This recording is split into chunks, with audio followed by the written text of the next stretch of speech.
Welcome, everyone. This is your friend, the DN What If, here with another exciting fanfiction.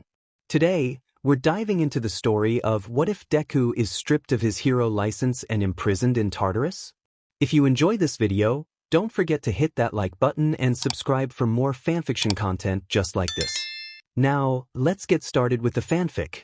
Izuku had been taken so suddenly, too suddenly, far too rapidly for Toshinori to do more than whisper a few preliminary words of comfort and strength.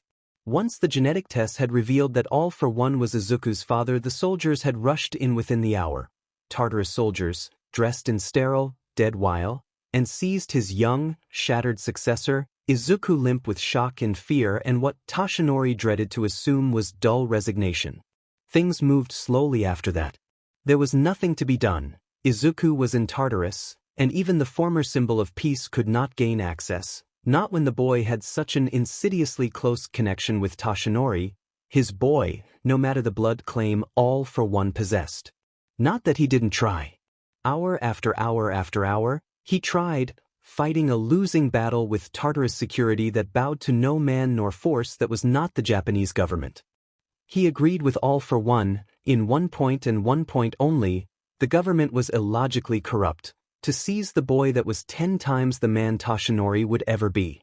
While he was busy arguing with blank-faced receptionists, Nedzu was fighting an uphill battle of his own, intimidating the national press into keeping the details of Izuku's genetics test and subsequent arrest out of the public eye. The principal pulled strings Toshinori didn't know existed, somehow limiting the scope of the matter to high-ranking government officials, significant heroes, and, of course, the Tartarus staff. One other person knew of Izuku's arrest. One other person who was wholly displeased with his son's incarceration. Displeasure, Toshinori thought, swallowing bile, was too mild a word.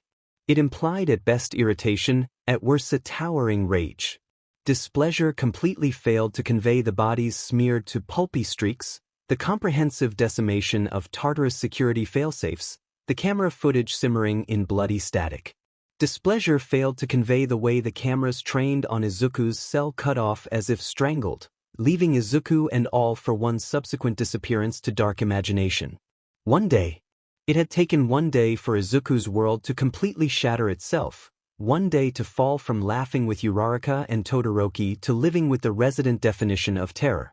One day for the world to reinvent itself in horrific, sweeping detail.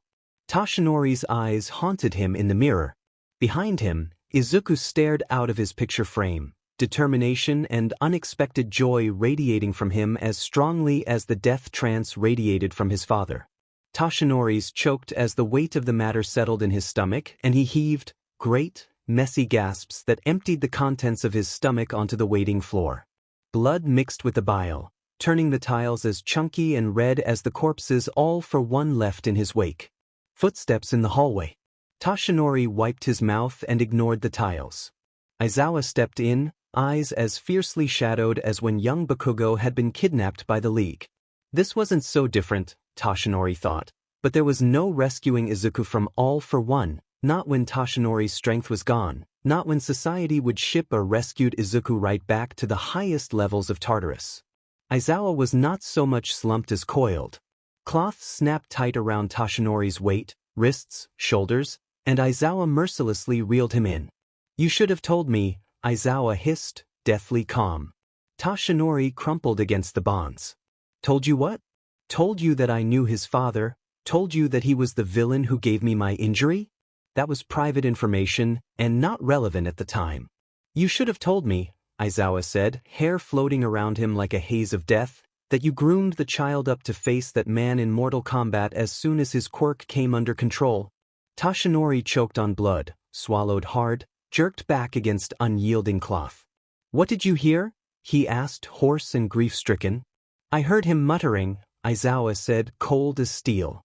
"I heard him say that you trained him to face the man one day, that he could hardly bear to look you in the eyes, that he didn't deserve your power or love. I heard him say that his quirk wasn't ready to face that man, as if anyone should ever be ready for that. You were never interested in him as a student. You wanted a successor to carry on your revenge." The words punched through Toshinori's chest and straight on out the other side. He staggered, held aloft only by the cutting edges of Aizawa's scarf. That's not? You misunderstand, Aizawa. Then tell me, Aizawa hissed, dragging Toshinori to a seat. Tell me in full. You groomed Midoriya to face his father in battle, and now the fool child is going to attempt to defy his father to the death. You could not have hurt him worse than you did. Toshinori stumbled into his chair, stomach threatening to overthrow itself again. You understand this is to remain in the strictest confidence, he said. I will be the judge of that, Aizawa said evenly. So Toshinori did. He outlined the history of All for One, of One for All, of his incomplete first defeat of All for One. He told, voice breaking, of the long hunt for a worthy successor, of the desperate, quirkless child that threw himself into mortal danger for the sake of another without pause, of Izuku's endless compassion and determination, of Izuku's mission to become the next symbol of peace, All for One notwithstanding. I thought he would never have to face All for One, he murmured, sagging against his restraints. I thought I had ended that, so Izuku would never have to know fear like I did. I swear to you, Aizawa, I never thought he would come near that monster after I threw him in Tartarus. Aizawa narrowed his eyes. You still groomed a child to take up a mantle too heavy for him to bear. I offered, Toshinori corrected, incredibly weary. I offered the mantle, and he accepted, and I have done everything in my power to help him, no matter how inadequate the aid. Please believe me, Aizawa. I never thought it would come to this. His father likely does not care, Aizawa breathed, locking eyes with Toshinori. I wonder which will be stronger, his hatred of you for stealing his son, or his hatred of One for All itself. A black hole opened in Toshinori's soul, draining away the threatening bile and leaving a hollow, aching pit in its place. Silence reigned. Outside, a door slammed, breaking the unnatural quiet that descended on the 1A dorms ever since Izuku's arrest. Toshinori looked up, blinking back tears, and wondered, with a sick sort of dread, at Izuku's fate. Shudo was dead certain no one else in the class had considered Midoriya Inko. Everyone was too new at this, too new at world-ending trauma, to consider the bigger fallout. Shudo was on sickeningly familiar ground here. He knew the dangers and heartbreak of leaving a traumatized mother alone, without support. He knew the dangers of mental collapse. He was far closer to it himself than he wanted to admit. Midoriya had always cried freely, and for all he wanted to be like his friend, tears were not something that came easy to Shudo. Still, he tried because with the emotions ripping at his chest, it was either tears or trying to overthrow the government, and he knew which one would be more successful. He tried for a good 20 minutes before the tears started, and when they started, they just didn't stop. Someone knocked at his door. He ignored them. They retreated. More tears, slow and awkward, and a voice in the back of his head thinking it was an irrational amount of tears, considering how little he had cried over his mother, over his training, over his life at large. Maybe that was part of the problem. Maybe tears helped. Uraraka has certainly thought so, screaming against a pillow in the stairwell, and he had to admit she seemed calmer afterwards. Calm was something he needed right now. After the tears finished, more from dehydration than a lessening of pain, he lay on his bed, exhausted, and thought again of Midoriya Inko. What was her situation? Was the government after her, too, for marrying the man who raised Kamino Ward? Probably. He rolled off his bed on that thought, landing lightly on his feet. He needed answers, and he needed them now. Checking the mirror for tear stains, he deemed himself clear and padded out the door. Aizawa wasn't in the classroom. When he knocked at the door to the teacher's lounge, he was met not by Aizawa but All Might, eyes still red-rimmed and haunted, who told him that no one had seen Aizawa all day. Perhaps he should have started with Nedzu to begin with. Yaoyorozu tried to stop him in the hallway. Todoroki, she said. We're having a meeting in the common room of the dorms inn. It was then that Todoroki became aware of a building anger at everything. He bit his tongue to keep it from lashing out at Yaoyorozu, instead coldly brushing past her.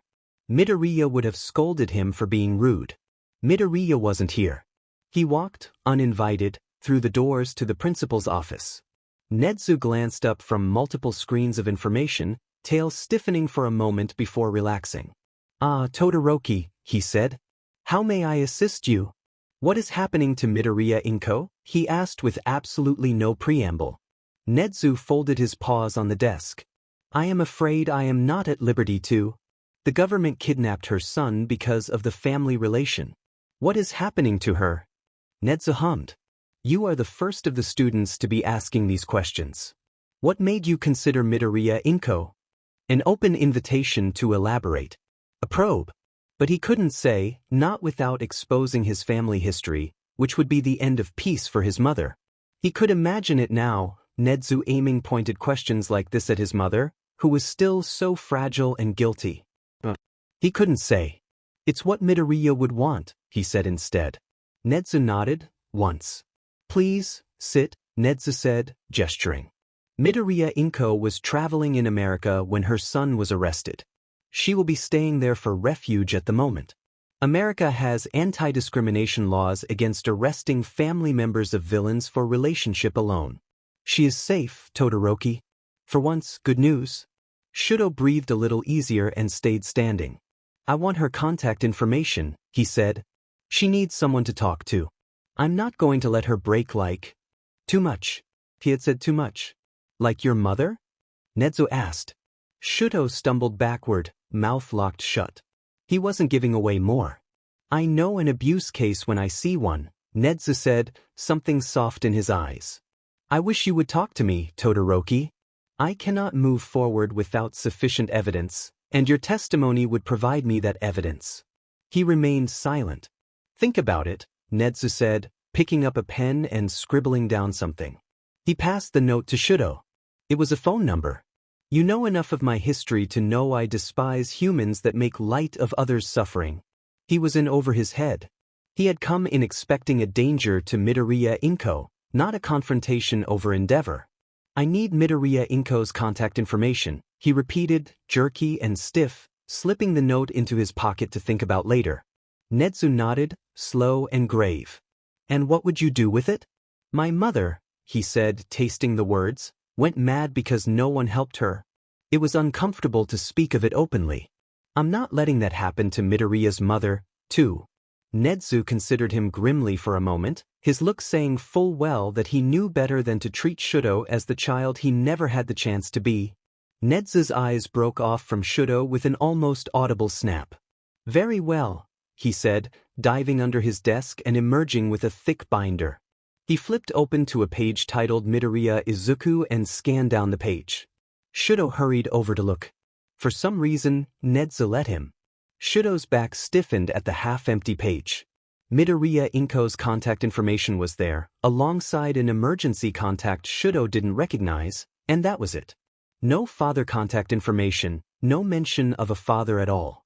It was painfully apparent how little contact the man at Kamino had with his family. He dragged his phone out of his pocket and began copying down Midoriya Inko's cell phone number. Nezu shook his head. Her calls are being restricted by the American government to monitor her and safeguard her from the Japanese government. Use her private email if you want an unguarded conversation. Shudo was awkward with his hands when it came to writing instead of shaping fire and ice. But privacy, he knew, was to be protected at all costs in such a sensitive situation. He copied down the email and turned to leave. He stopped at the door as the implications of Nezu's cooperation registered. The principal might be willing to give him news, any news, on Midoriya Izuku. Is Midoriya? He started, pausing at the dark look that flashed across Nezu's eyes. I am legally bound to only disclose information to people with enough clearance, Nezu recited almost dully. Shudo rolled his back into a loose, ready stance, didn't bother to withhold scathing commentary. Todoroki Shudo, Nezu said, quiet and still, I have no choice in the matter. I have stretched the rules by giving you Midoriya Inko's contact information. I cannot break them by sharing information so classified that most pro-heroes have no idea of its existence. Shudo's words strangled in his throat. Nezu had bent the rules for him anyways, managed to tell him that Midoriya's case was so classified that the government was overseeing its every detail. Nezu had managed to tell him that Midoriya was in even greater danger than Shudo had thought. swallowing back words that were meant for the government, not Nedzu. Shudo nodded once, and left. Walking into the dorms, he found the meeting Yayorza mentioned in full swing. Aizawa was there, answering questions, so that's where Aizawa went, but he could tell from listening in the back that Aizawa was giving out no more answers on Midoriya than Nedzu. He did learn, in cold, satisfied sort of way, that class was cancelled for the next few days while they all endured government questioning. It was his opportunity to give the government agents a piece of his mind. After a few more minutes, he decided he needed somewhere quiet to take in everything more than he needed to listen to this. He avoided the elevator because Jiraiya was getting in it and he couldn't talk to anyone right now. He took the stairs instead. Once he got to his room, he lay on his back, shut his eyes to process the news of Midoriya Inko, and much to his surprise, fell asleep. It was nearly lunchtime when he woke up. Class was cancelled for 1A, but their teachers still insisted they eat with the rest of the school. He would have preferred to sit alone, but Uraraka has insisted that no one eat alone today, and he admitted that the company settled him. He joined the whole of Class 1A, all 19 of them, seated around one of the larger lunch tables. Conversation was subdued, rippling with underlying tension, not helped by the fact that today, half the school seemed to be watching their table. Kaminari attempted small talk. It didn't really work. Even Shudo could tell that the words were stilted at best. And Azui jumped really high, but she didn't come down, and that's how we learned that Azui's feet stuck to the ceiling. Except then Uraraka said, "You're mumbling again, Midoriya?" A switch flipped. Kaminari broke off, eyes wide. Ashido burst into tears. Ojiro's tail lashed, knocking Mineta and Siro off the bench. The rest of the lunch hour passed silently. Aizawa took one look at all of them huddling back to the dorms and shipped them off to the field, where he set them up in pairs and ordered them to spar. Shudo worked his feelings out with big blocks of ice, the way he had always done. It didn't help much. He imagined slamming a wall of ice into the guards who had come to take Midoriya. If only he had been faster. The ice jerked to a stop. Shudo turned to meet Aizawa's glare head-on. "I wasn't aiming to hurt Tokoyami," he said. "You nearly froze Jiraiya," Aizawa said, voice flat and level. "Keep it under control, Todoroki." Shudo gritted his teeth, turned on his heel, and sent out another, smaller wave of ice. Fire was not an option, not when his temper was this hot. Ice caused frostbite in minutes. Fire burned immediately, and as Aizawa-sensei had just shoved down his throat, his control was shaky at best. He looked up to find that Dark Shadow had dragged Tokoyami out of the ice path just in time. Tokoyami himself had hands strangled around one of Dark Shadow's wings, and it occurred to Shudo that he wasn't the only person struggling with control. It was good, Shudo thought through the ache of anger and quirk fatigue, to have a friend who took no offense at his fury.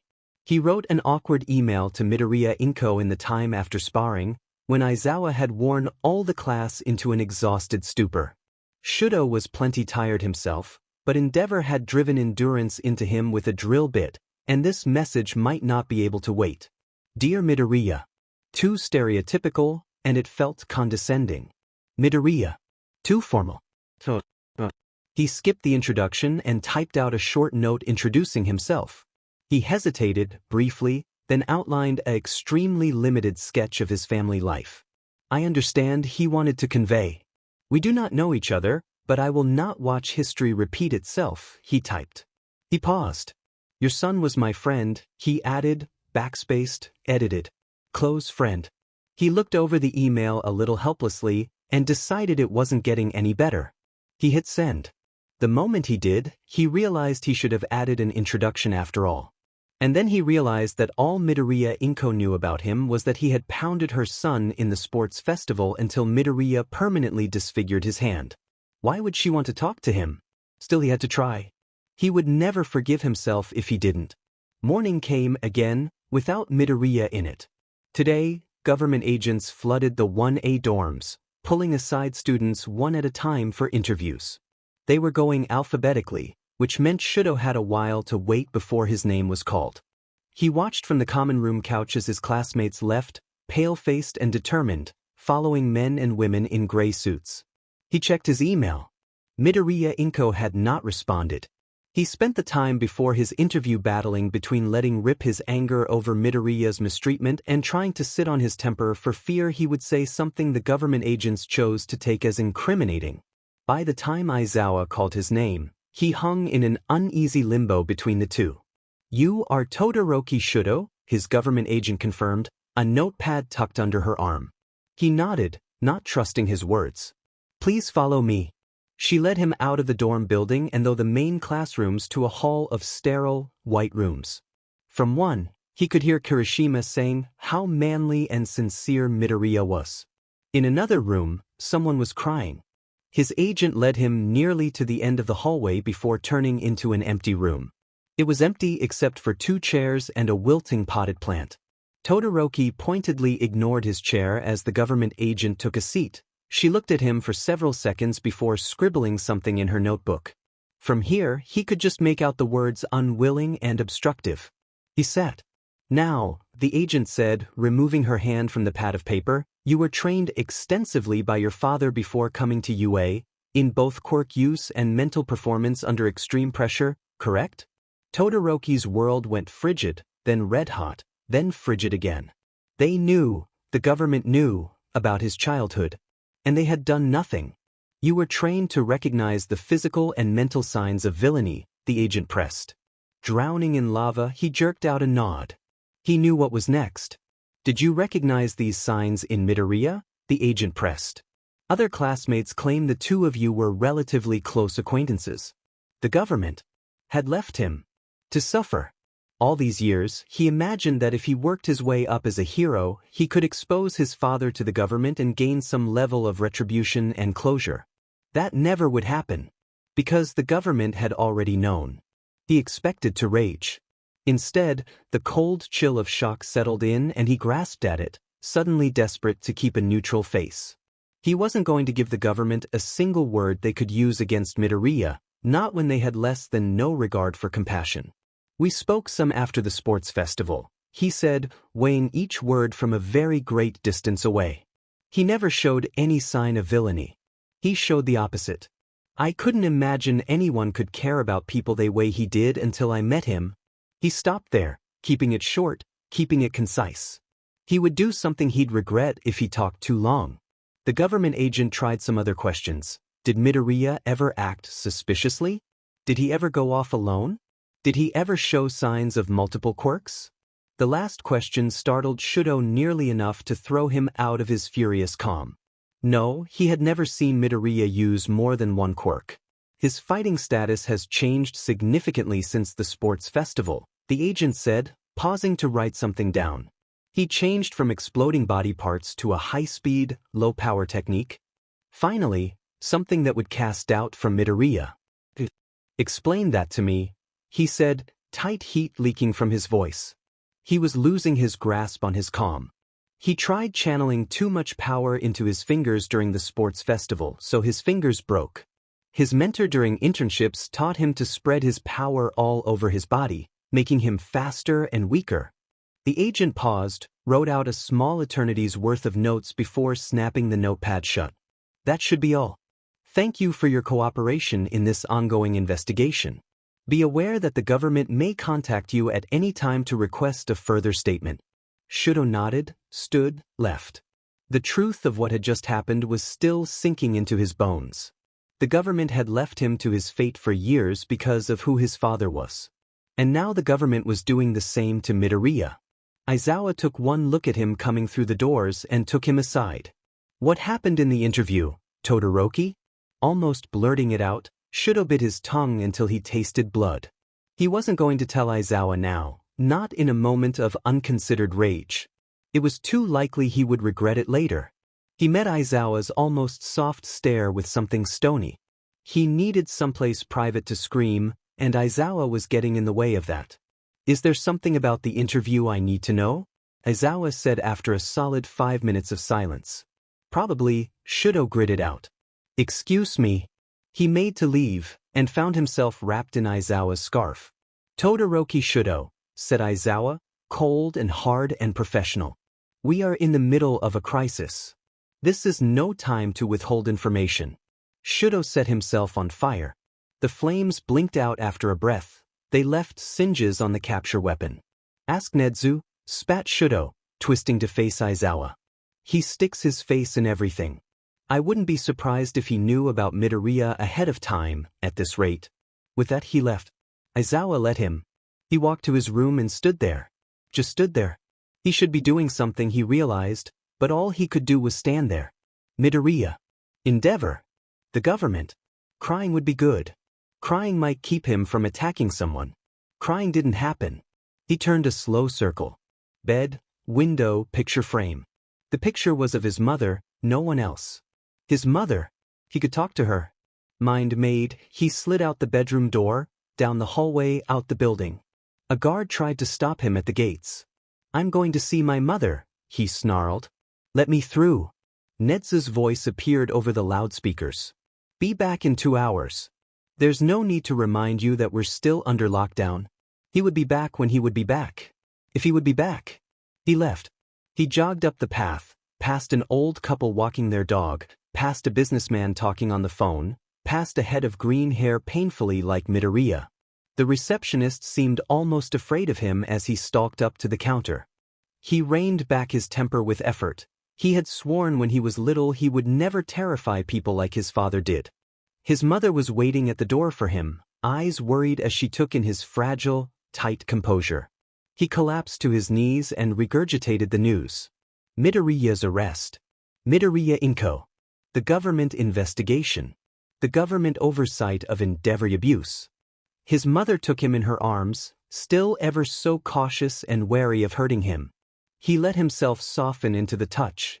I don't know what to do, he admitted into her shirt. Her grip tightened. Shudo, she whispered into his hair, you can't help the government being what it is.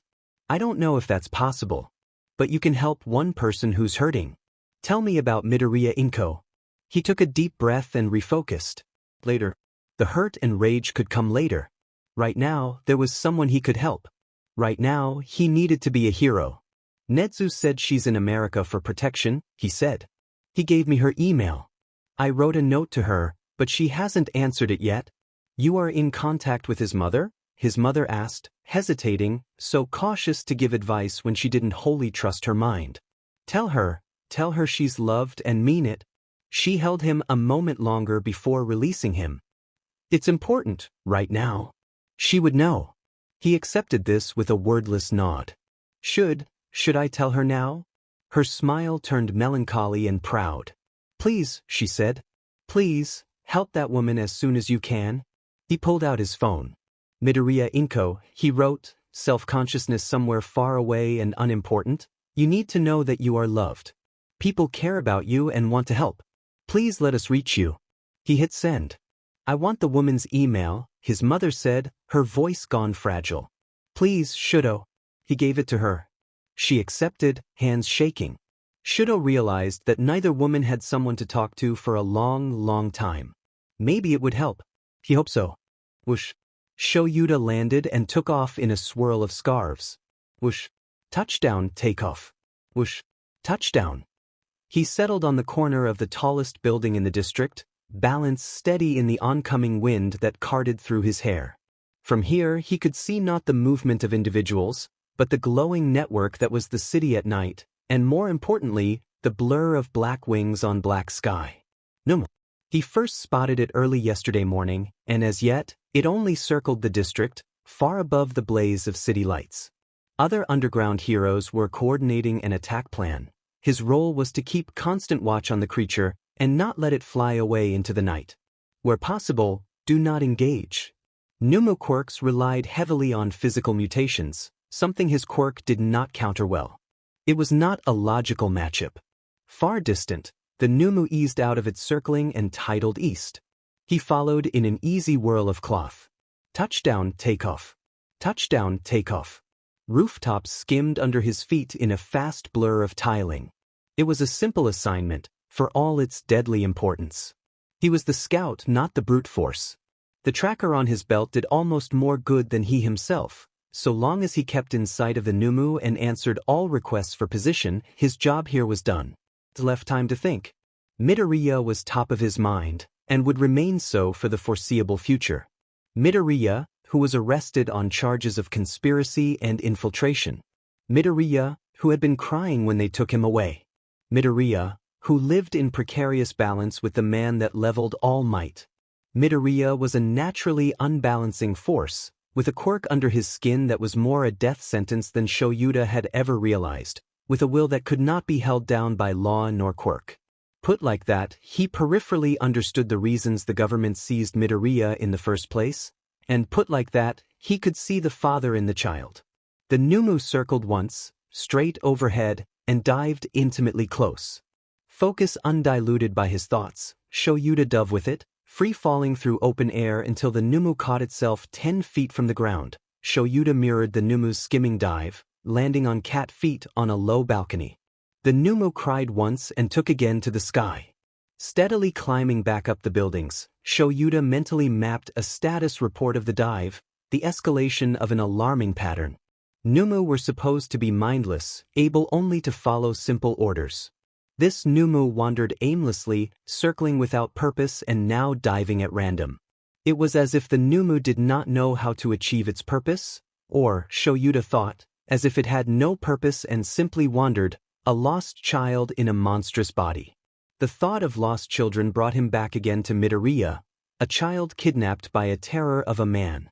Scientists claimed that Nomu were people cobbled together in a sickening mishmash of bodies and quirks. There was no guarantee All for One would not turn the process on his own son in part or full, to pacify resistance and gain control of the quirk that defied him so long ago. There was also no guarantee that All for One would attempt anything at all on his son.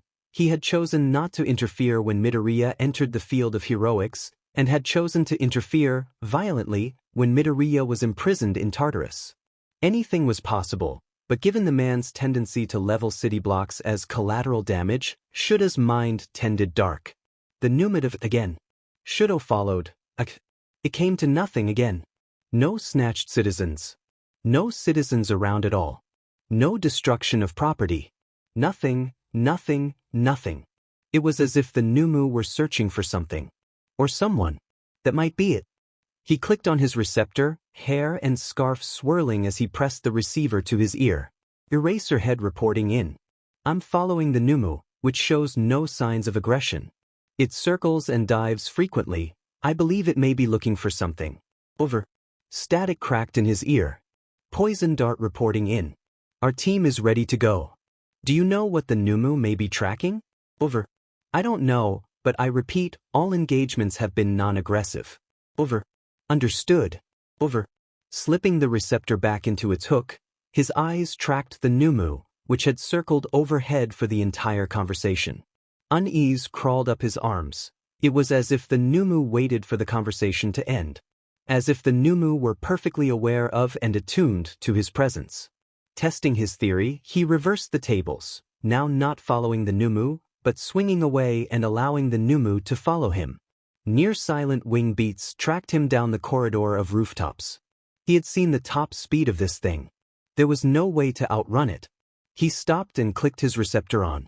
Eraserhead reporting in. The Nomu is tracking me. Over. Silence over the line. The Nomu circled overhead, watching. Waiting. We are in position 6 streets down from you, Poison Dart said. Think you can make it that far?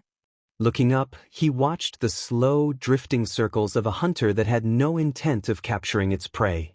It had too many opportunities it had already refused. Affirmative, he said, coiling into a lunge. Be ready. Touchdown, takeoff. Touchdown, takeoff. Wing beats followed, almost stalling in the air to keep pace with him. 3 streets. 2 streets. What? He skidded to a stop amid a shadowed group of heroes, Nomu almost on top of him. The next few seconds were a blur of action. Light lit the street like it were morning. Flare signal. Arrows hit the blinded creatures. Poison Dart. The earth writhed underfoot. Shatterpoint. Between it all Shoyuta dove, twisting his scarf round the Numu's legs, binding limbs and ragged claws to the creature's chest. It was over, far faster than any hero movie would have people believe. The Nomu lay, blinded and bound and sedated, in a heap on the concrete. Poison Dart strode up and emptied a full syringe into the creature's skull. That will keep it down for the next 48 hours, she said, slapping the Nomu with a meaty thwack. Eraserhead, status report? The Numu's claws had caught him across the shoulder, but it wasn't anything he hadn't dealt with before. I'm fine. The bigger concern is the Numu's behavior. It seemed undirected for most of the flight. It must have caught sight of me on a dive and followed. And if it followed, why didn't it attack? Shatterpoint mused. Ask your principal for his thoughts on the matter. We'll do some investigating of our own. Was there any other aberrant behavior? It didn't attack civilians, Shoyuta said, walking over to unwrap his scarf from the unconscious Nomu. It seemed to avoid human contact. None of the streets we dove on were populated. What streets were you on? Poison Dart asked. Shoyuta rattled them off. My impression was that street selection was random, he added. Your intuition is dependable, Poison Dart agreed, but we'll check it out anyways. Get some rest, Flare Signal said, his first contribution to the discussion. This Nomu targeted you, other Nomu might as well. Now he was Nomu bait. Fantastic. He nodded, realized he had nothing more to say, hitched his scarf to a nearby rooftop, and whirled back into the night. It wasn't a graceful exit, but that wasn't a priority. Getting this news to Nedzu was. Did the Nomu target you specifically, or did it target the nearest person? Nedzu mused, steeping his paws on his desk. You did say no one else was around. I don't know, Shoyuta said, nursing a cup of warm tea that did little to fight the dangerous, comfortable blur of exhaustion. It never encountered anyone else. Strange, in a city the size of Mustafa, Nedzu said. It avoided others. So why did it target you? It should have attacked me right away, Shoyuta said. It was still bothering him. Ignoring the tactical advantage of confronting me alone, I doubt Nomu have the intelligence to delay a command to attack. Very astute, Nedzu said, something in his eyes terribly fascinated. This is indeed a puzzle. I will consider the matter, but for now, you have a class to teach. The sun was rising, which meant that the preschool rush of the Class 1A dorms would soon tumble into action. More importantly, students would soon be knocking on his door, haunted and drawn, asking for a private discussion about classes, about personal concerns, about Midoriya. He stood. I'll keep in touch. Nedzu waved him out the door. He reshuffled his brain from Nomu and Midoriya to classroom management. Todoroki was still on silent edge from the interviews. Kaminari was prone to startling. Ajui's voice was hoarser than normal. She was good at asking for help when she needed it, so he expected her presence at his door in the next few days. He exhaled, slow, and let himself into the main floor of the dorms. It was going to be a long day. Evening found him hunched over a map of the city, diagramming the route the Nomu and he had tracked hours before. That afternoon, another Nomu had been brought down. He had submitted a request for details, but didn't expect a reply until morning. Why had the Nomu targeted him, specifically? It had avoided all other human contact. It was almost as if the Nomu could tell the difference between a civilian and a pro-hero. It was possible.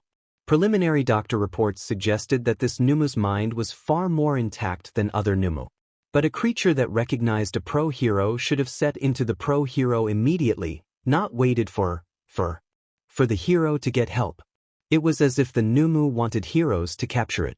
As if perhaps became walking out the door to speak to Nedzu. The principal was still in his office. Nedzu, Shoyuta said. That Nomu wanted to be captured, didn't it? Was it following orders? The look in Nedzu's eyes weighed on Shuta's soul like a hammer on a bending nail. Nedzu, he said again. The principal's tail curled in. Yes. Yes, it wanted to be captured, or yes, it was acting on orders? Yes. Whose orders? Shigaraki never would waste a cheat code, Nedzu said in lieu of an answer. It took a moment for the reasoning to settle in Shuta's chest. When it did, All for One commanded the Nomu, not Shigaraki, he said, crashing into the follow-up revelation. This has to do with Midoriya. Silence from Nedzu. That was answer enough. Ice ran through Shuta's heart. Why did All for One do that? He demanded when it was clear Nedzu wasn't talking. Nedzu looked small, then and burdened. I cannot say. I do know he wouldn't do it without very good reason. You understand this is merely conjecture. Your conjecture is close to fact. Netsu looked, if anything, more worn and weary. All for one would not sacrifice pieces as useful and expensive as high-functioning Nomu without gaining something better in return. I almost do not want to know what Midoriya promised in return for the easy surrender of the 3 Nomu brought down today. 3. Netsu nodded. Another Nomu was captured 45 minutes ago. Shoyuta worked through that in silence. His Nomu had not attacked him since it was looking for a pro-hero to arrest it. It had followed him into an ambush on direct orders, because Midoriya had decided the capture of high-quality Nomu was worth whatever freedom he had traded away. That Midoriya would negotiate with All for One, that All for One would accept, spoke of a frightening level of trust Midoriya showed in his father. And there was nothing, absolutely nothing, he could to protect Midoriya from his father's manipulations. He dragged a hand over his eyes. You should have told me as soon as you figured it out. I needed to know this, Netsu. Netsu's tail slumped. I know. But I had my own demons to wrestle with. He looked up, hesitant to intrude on the principal's strict boundaries. Netsu read his look at a glance. No, you can ask, my friend. I am not doing well with the unethical imprisonment of one of our students, not with my history. He should have considered Netsu's position sooner. Netsu's tail dropped lower. I truly hate to say it, but given Tartarus's handling of Midoriya, he is almost safer with his father. What do you know? Shoyuta asked, words tight. Netsu's face went blank. They had him strapped to a chair and wall, drugged him unconscious multiple times, and were preparing for intensive questioning that was no doubt unethical in the extreme. That was all in the 5-hour window before his father intervened. Shoyuta clenched his jaw. That was bad. That was worse than he had thought, and he had thought poorly of the government to begin with. That was straight-up cruelty, aimed at a child who had no notion of his supposed crimes. And Netsu, his past was not dissimilar to Midoriya. Little wonder he was struggling to communicate about Midoriya's case. Little wonder All for One had intervened. What else do you know? He pressed, cautious of Netsu's boundaries. Not much else. All for One is a master of covering his tracks, and he is sparing no expense in hiding Midoriya. The rest was left hanging, unspoken, unheard. It was enough, though, to wring Shuta's chest. This was Midoriya. Reckless, brilliant Midoriya, who might even now be trying his hand at out-strategizing his centuries-old, century-sharp father. It was a venture with little to no possibility of ending well. He nodded at Netsu, sharp with pained gratitude, and left the room. He needed space. He needed to process. Usually, he slept in the gap between the end of the evening and midnight patrols. There was no sleep tonight. It was Saturday. Midoriya had been taken on Tuesday. Only now was it beginning to sink in that Midoriya truly wasn't coming back. Fumikage bowed his head for his fallen classmate. Midoriya always managed to get in the worst trouble. It should have been no surprise that eventually he would wind up in trouble with the law. The thought was cold comfort in the face of his friendship with the boy. They had never been dearly close, no, but they had a certain understanding of each other, a mutual quietude that manifested itself in the truest expressions of self. Midoriya had been a comrade, kind and gentle in the classroom, and fiercely determined in battle. Midoriya, who was gone. He was just resigning himself to the fact, dark shadow tucked almost comfortingly under one arm, when Jaire's ears jacked into the wall on an idle search through student news, went white, then red, then pale. She had heard something she shouldn't have. He was no expert on the workings of the mind, but he knew the pressure of dark thoughts, even overheard ones. He stood to offer silent assistance. Jaire's eyes jumped to his, jittery, uncertain. Tokoyami, we need a class meeting. She had overheard something serious, then. He nodded and moved to gather the others. No, Jaire said. It has to be completely secret, do you understand? Of course he did. Dark Shadow hissed, insulted. It was only natural that the overheard news was of a secure nature. If it affected the class as Jairu so implied, their teachers would have told them the news otherwise. Tokoyami, Jairu said, winding her left jack tight around one finger, it's about Midoriya? Puzzle pieces fell into place. Japan's arrest records were highly confidential. Of course the news was about Midoriya. He nodded, once, and went to find Tsu. She had a head for organizing groups, and wisdom enough to do so discreetly. Behind him, Jairu collapsed onto the couch he had just vacated, face blank. It wasn't good news then. He hurried a little faster. Tsu contacted Koda, who contacted Shoji, who contacted everyone else. Right before evening in Ishido, Bakugo, and Ida's cases, as no one trusted them to keep quiet from the teachers for long, the entire class knew that someone had news about Midoriya, and they were going to share it that night. They met in common room. Mineta kept glancing over his shoulder. Tokoyami stared straight ahead, but he couldn't blame Mineta. Eyes in the back of his head was practically Dark Shadow's job description. Everyone was on edge and anxious at being caught. Fumikage half expected Aizawa-sensei to come stalking through the door, despite Logic's reminder that Aizawa-sensei had a scheduled patrol tonight. Technically, All Might was supposed to be monitoring them tonight, but he was still withdrawn and silenced from Midoriya's arrest and no one pushed him on it. It worked out well in their favor this night, Fumikage thought rather guiltily. What's the news, headphones? Bakugo barked. And how sensitive is the information? Jairu wouldn't meet anyone's eyes. Midoriya's in trouble. And the information is very sensitive. You should have led with that, headphones. I'm keeping watch at the door so no one sneaks up on all your asses. You're with me, Grapehead? Mineta had no chance to do more than protest as he was dragged off into the night, Bakugo overriding his words with, if you don't want to get caught, then be useful for once. Silence among the group. Clearing his throat, Ida spoke. I truly hate to deny news of Midoriya, but classified information is kept private for a reason. Todoroki grunted. Don't be self-righteous about breaking the law, Ida. Now shut up. Ida did. Jairu started to cry, quiet, trailing tears that she reined in with visible effort. Uraraka and Kaminari huddled around her, whispering confused, alarmed comfort until Jairu got herself back under control. It's Midoriya, Jairu blurted. He was arrested because of his father. The words jerked out, faster and faster. The man All Might defeated at Kamino, that's Midoriya's father, and he never knew about it until Tuesday. And the government arrested him for it, and an uproar, hastily muffled for fear of the teachers coming in. Shiro clung to his elbows. Aoyama threw himself on the ground, dramatic but heartfelt. Todoroki burst into flames. Fumikage just stood there, Dark Shadow winding around him and whispering of all he could do to the government agents if only Fumikage let him. Edging closer to Todoroki's flames on stiff feet, Fumikage stifled the urge.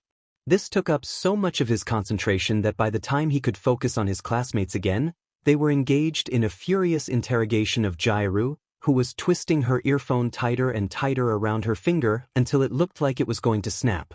Enough, he said, terse from the effort of reigning in Dark Shadow. The prison staff is sightless and cruel, but Jairu was not the cause. Jairu tugged her earlobe even tighter before releasing it with a sigh. I don't blame anyone, she said, flat and heavy. I feel the same way.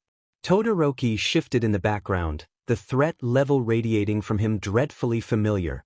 Fumikage knew at a glance that his classmate was fighting demons of his own. Their eyes locked.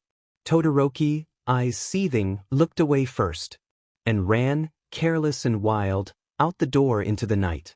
I'll go after him, Ida said, glancing at Fumikage. He shouldn't be alone right now. Leave him, Fumikage said. Judging from the darkness in his eyes, he is going to set alight the first person he comes in contact with. Ida hovered, helpless and angry and desperately searching for a job to occupy his mind. Fumikage cast his eyes around the group and landed on Uraraka, knees to her chest on the couch. I believe Uraraka might appreciate your assistance, he told Ida, who nodded sharply and left. You don't understand, Jairu said, voice flat with pain. That's not the worst of it. A shudder ran through the group, horrible and expectant. Midoriya's father broke out of prison and broke Midoriya out too. No one knows where they are, Jairu reported hollowly. The teachers have been looking for days. I'll kill that man, Dark Shadow roared into Fumicage's skull. You can't stop me. Light. Fumikage yelled as Dark Shadow wrested control. Bakugo and Todoroki were gone. Aoyama. Now, it was going to be a massacre, he thought. He had dreamed of it often enough. Shadows took him, strangling through his tendons, biting off his lungs. He roared, light skittering away before him. The temperature dropped. One hand, abject fear. On the other hand, visceral satisfaction. Light burst the night open, a laser blast skidding barely past him. Someone get Bakugo, someone yelled from very, very far away.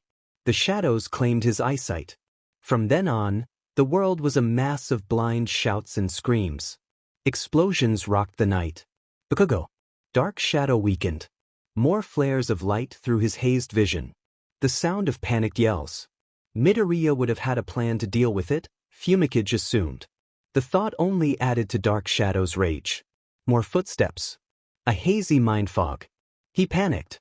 Dark Shadow could take many things from him, but Dark Shadow had never taken his consciousness before. He was going to lose complete control. Tokoyami, a familiar voice shouted. Midnight. Stop fighting it. His brain dimmed further toward sleep. He let go. He snapped awake to a dry kiss. Dark Shadow. Rampage. Was losing control. He was. Easy, there, Recovery Girl said, heavy and slow. No one was hurt except for you, Tokoyami. Under her breath, at least until Aizawa gets his hands on the lot of you. What happened? Fumikage muttered. You suffered a few burns from Bakugo's explosions. I've patched you up, but your left arm will be tender for a few days. Be gentle with it. He nodded. Aizawa was called back from patrol. He is going to address the class as soon as you make it back to the dorms, Recovery Girl said. You can stay here for a few minutes to gather yourself. No, Fumikage interrupted.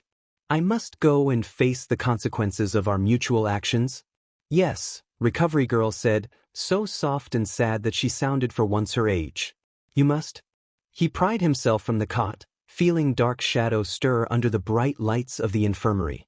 Don't, he mentally snapped. You have done enough damage for one night. Midoriya, Dark Shadow whispered, so ashamed that Fumikage remembered for a moment that Dark Shadow was really an extension of himself, not some foreign power to rest under control. He's in trouble. I know, he thought, striding down the corridors of UA with false confidence. I know, Dark Shadow. The class was assembled, a silent corridor waiting for him, when he swung open the door to the dorms. A glance at the clock revealed much time had passed since he went unconscious, at least an hour. The class, then, from their slumped positions and quiet stillness, had already done much of the initial grieving for their classmate lost to the strangling grip of the stranger at Kamino Ward. He had missed the beginning of grieving his classmate, but that was all right. He already knew his grieving must take place in solitude, for fear of losing control of Dark Shadow yet again. Aizawa-sensei glanced up from his seat at the back of the room as Fumikage stood lost in thought. Tokoyami, he said. Recovery Girl said you suffered minor burns from Bakugo. Are you hurt in any other way? Shaken, yes, but hurt, almost regrettably not. Pain grounded him, gave him a focus point to block out Dark Shadow. No, he said. Aizawa-sensei nodded once. Now, he said, turning to the class. Where must I start? You've all broken my trust, again, by gathering to share deeply classified information that we withheld from you for good reason. Jairu raised her hand, blank-faced. I shared the information, sensei. The fault is mine, no one else's. Aizawa pinned her with a glance. The fault lies primarily with you, but everyone else knew you would share information on Midoriya's case and failed to inform a teacher of it. His eyes swept the class, frustrated and tired. You are all suspended from hero training for 2 weeks. Jairu, you are suspended from school for the next month. Use the time to consider the importance of protecting classified information as future government agents. A ragged chorus of yes, sensei, went up. Aizawa-sensei leaned back in his chair and closed his eyes. That said, you now know pretty much all we know on Midoriya. What I am about to say does not leave this room, understood? Another chorus of assent. Really? Aizawa said, opening his eyes with professional solemnity. Because you all have just proven to me that you are willing to leak information when it comes down to it. It was Yaoyorozu who took the lead, bowing low to the ground. We formally apologize. We were worried about our classmate, sensei, and failed to consider the legal implications. It will not happen again. Good, Aizawa said. Now listen. Midoriya was taken to a high-security prison and sentenced for life. I cannot tell you anything about his current living situation since I know nothing, but should you ever come in contact with him, you must be fully aware of his legal status as an escaped criminal and your status as heroes in training. Tense silence greeted this declaration. I am not telling you what to do, Aizawa-sensei said, ever so carefully. Fumikage knew the art of choosing one's words with care, and realized he was standing in the presence of an unsung master. But you must be aware of your legal obligations in any official interaction with Midoriya from here on out. It's not fair. Uraraka burst out. He didn't do anything at all. Be very careful with your language, Aizawa said, still as the grave and just as watchful. From here on out, that is grounds for official accusations of sedition, especially from a future government agent. Fumikage could read behind his teacher's stilted language, could hear all the words Aizawa-sensei was ever so intentionally not saying. It's our duty, Fumikage said, clear and firm. As future heroes? Eyes turned to him, accusing, furious, betrayed. Fighting the government now would get us arrested, he continued. And then how could we help anyone? Our public actions must follow the letter of the law, so we are in positions to be the heroes Midoriya saw in all of us. His unspoken words started to ripple through the class. We must obey the government so we are in a position to change it. So we can help Midoriya. I vow to be a better hero, Ida said, standing. For Midoriya's sake, I will not rest until injustice is purged from our society. I will not let villains of any form rest until they are brought to justice. Me too, Uraraka said, watery voice laced with steel. I agree, Yaoyorozu murmured. Solemn determination wound through the room. Heads bowed, shoulders straightened, eyes firmed.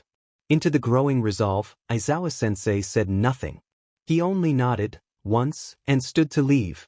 Losing Midoriya to such a grim fate had been a sickening blow, Fumikage knew. Yet somehow, the world spun on and Class 1A with it. They were going to spin together a better world if it killed them. With such clarity of purpose and unity, he could not see how they could fail. Dark shadow, small in the careful grip of Fumikage and blaring overhead lights, whispered vicious, vengeful agreement. Part 1. 3.5 years later. Trailing his fingers through the soft steel of his scarf, Hitoshi sauntered down the street. There were rumors of a new Yakuza forming from the homeless rejects of society, and it was Hitoshi's assignment to stop any uprising before things escalated. So far, he had learned only that the homeless were cold, hungry, and anxious. He understood the idea behind the Yakuza. Society turned on people with little enough reason, and outcasts banding together for safety was smart. But there was real danger in leaving the outcasts to gather under a banner of government defiance, particularly when the Yakuza pulled from such a broad, ignored base. Government change was more than necessary, but this wasn't the way to do it. Scuffing his shoe against paved cement, he slouched against a nearby brick wall to read his surroundings. A passerby might see his heavy posture and take him for a drunk, for a tired civilian, for a college student. Wrong. Under his skin simmered 3 years of UA training and more than 8 months on the job. Movement. His head tilted sideways in time to catch a newspaper peel off the sidewalk and flutter around the corner. Movement again. A man moving at a shuffling walk. Underground patrols were 19 parts high alert nothing and 1 part brutal action. The goal of today's mission was information gathering. The less action, the better. A couple passed, chattering away. Shinsu's eyes tracked them, his quirk bobbing at the scraps of conversation floating past. Hands shoved in pockets, he felt more than heard his phone vibrate against his leg. He fished out his phone and hunched over it, eyes half closing against the flare of his screen brightening the midnight dark. Caller ID, Aizawa. What happened? He asked, voice low. Classified, Aizawa said, voice breaking up in the poor cell reception. Get to the police station once patrol is over. An old woman crossed the street. A cat wound its way past a light post. Nothing out of the ordinary. If he left now, he could pick up the investigation tomorrow night. I can be there in 5. But you can't affect the situation, you can only be informed of it. Finish your patrol. Beep. Aizawa had hung up. Hitoshi straightened, shifting his weight from the brick wall back onto his knees and ankles. Patrol went on. Little happened and nothing of note. One mugging. One group of men that gave him a wide berth. Many homeless, all asleep or faking it well. No new information on a Yakuza. Dawn broke. Detouring his last lap of the area, Hitoshi headed for the police station. Above-ground heroes would meet at a hero agency. Underground heroes preferred the nearest police stations to facilitate police communication and avoid upkeep fees. The receptionist pointed him to a back room. Sliding through the door, he found at least 24 bodies crammed into the room, humming with low conversation as a monitor streamed blurry footage of a man stabbing a tattered body over and over. Aizawa caught his eye from across the room. Shinso elbowed his way over. There's been a confirmed sighting of Stain, Aizawa murmured into his ear, the man's face half buried in scarf. We're processing what to do next. Stain. A villain, a murderer, a legend. Free. Stain should be in Tartarus. Are we sure it isn't a copycat? As you were a student, Aizawa said, voice low and calm, you were not informed that Stain broke out of Tartarus at the same time as Midoriya and All for One. Top heroes led a national search, but after 3 years of no activity, we assumed he was dead or lying low. Hitoshi's mental falter was entirely contained, the result of an adolescence of training. What changed? Tonight, at 11:43, someone attacked the hero Starscream. Authorities intervened just in time to save their life, and their testimony, along with multiple quirks, confirms the attempted murderer to be Stain, who has been posing as one of his own copycats. Stain copycats were on the rise. It would be easy enough for Stain to avoid notice merely by varying his technique to a bad impersonation of his signature style. A mass murderer that cunning was a real threat. The pack of bodies in the room now made sense. What's been decided? Shinso asked, glancing at the monitor. Starscream lay unnaturally still as Stain, over and over, jabbed daggers into broken flesh. Nothing of value. Heroes are receiving another national alert to search for Stain, but no one can agree how to start the investigation. Hitoshi listened with half an ear to Aizawa and half an ear to the tone of the room. Must be joint partners with the police if... Do our best work alone unless you want. Insist on informing the public of... The politics won't move for hours, Aizawa said, deep-set exhaustion lining his words. For now, just be aware of the situation and wait for further instruction. You will be mobilized soon enough. And you? I'll be briefing Ida and Todoroki as soon as this meeting gets out. Both his former classmates were good matches against Stain's quirk, but still, why them specifically? Classified. Go home and get some rest. He knew the cadence of Aizawa's voice. Hard professionalism. It meant he wasn't getting any further answers tonight, and maybe not ever. Fine. He left the crammed room in favor of the streets. He needed space. Not space from Stain, though his murder spree was an issue. No, he needed space from the reminder, however oblique, about Midoriya. 3 years later, it was still an open wound. Midoriya has been arrested for nothing more than a relationship with a villain. What was to stop the government for turning on him and his stigmatized, mistrusted quirk just as quickly? The government couldn't be trusted to be fair, and he was an underground government agent. The knowledge had carved his professional career. Work alone, work in silence, and never, ever give the government reason to doubt him for fear he would end up in Tartarus. Tartarus. He was one of a select few of his classmates to know that Midoriya had been processed and held at Tartarus. The knowledge burned, low and hot in his stomach, fanned all the more by the knowledge that he could be stripped of his own hero license should he tell any of his friends such critically classified information. Glass broke behind him. He came back to himself with a snap. He had wandered far afield of his route home, too comfortable in the knowledge that his quirk would protect him from anyone who talked back. Now, he was in the shadowed part of town, the pacing ground of the truly dangerous gangs. Any hero recognized as such would have their throats slit. Above-ground heroes only ventured these streets in group raids, futile efforts to crack down on anything more than the outskirts of organized crime. It wasn't safe territory unless you belonged here, and not only belonged, but established yourself as a legitimate threat.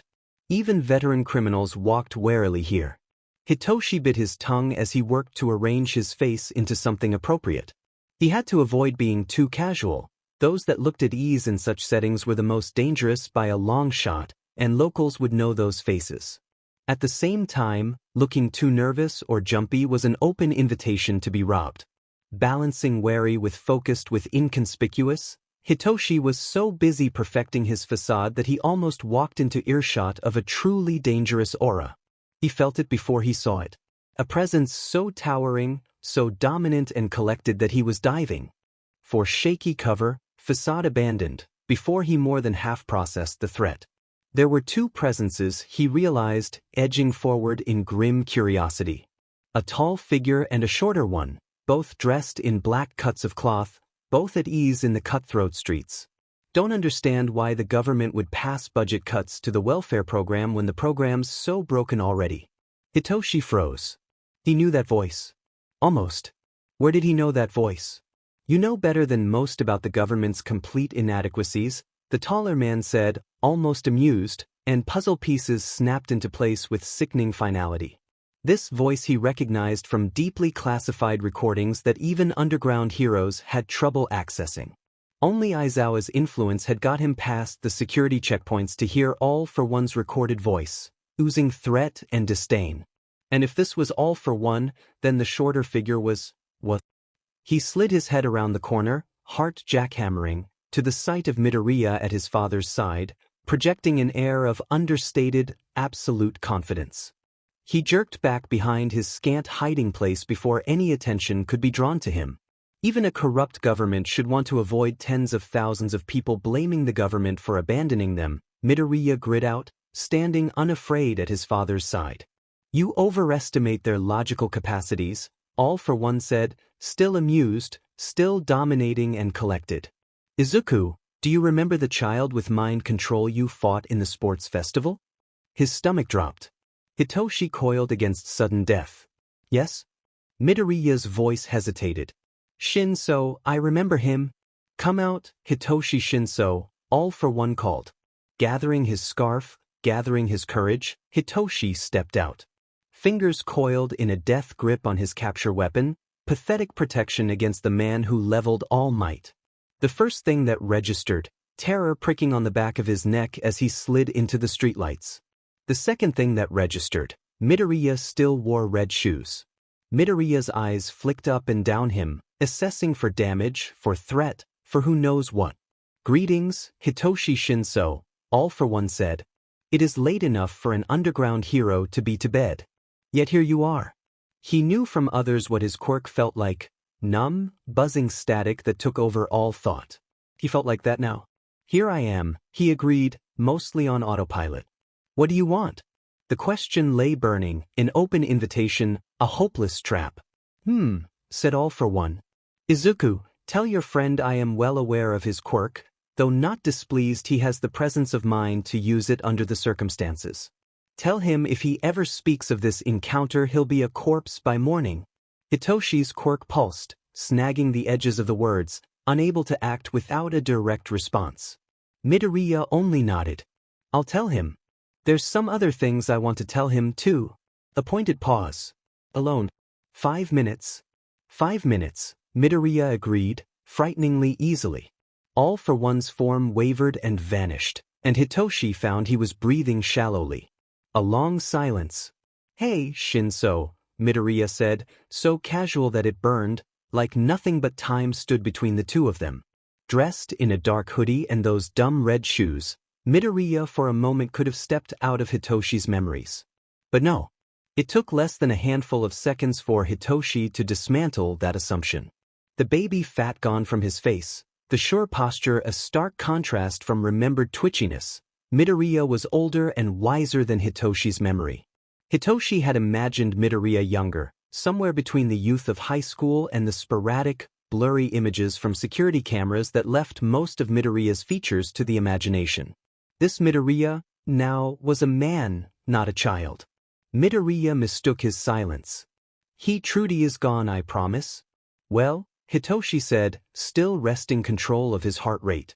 Well, you're out. On the streets. Looking like you belong here went unsaid.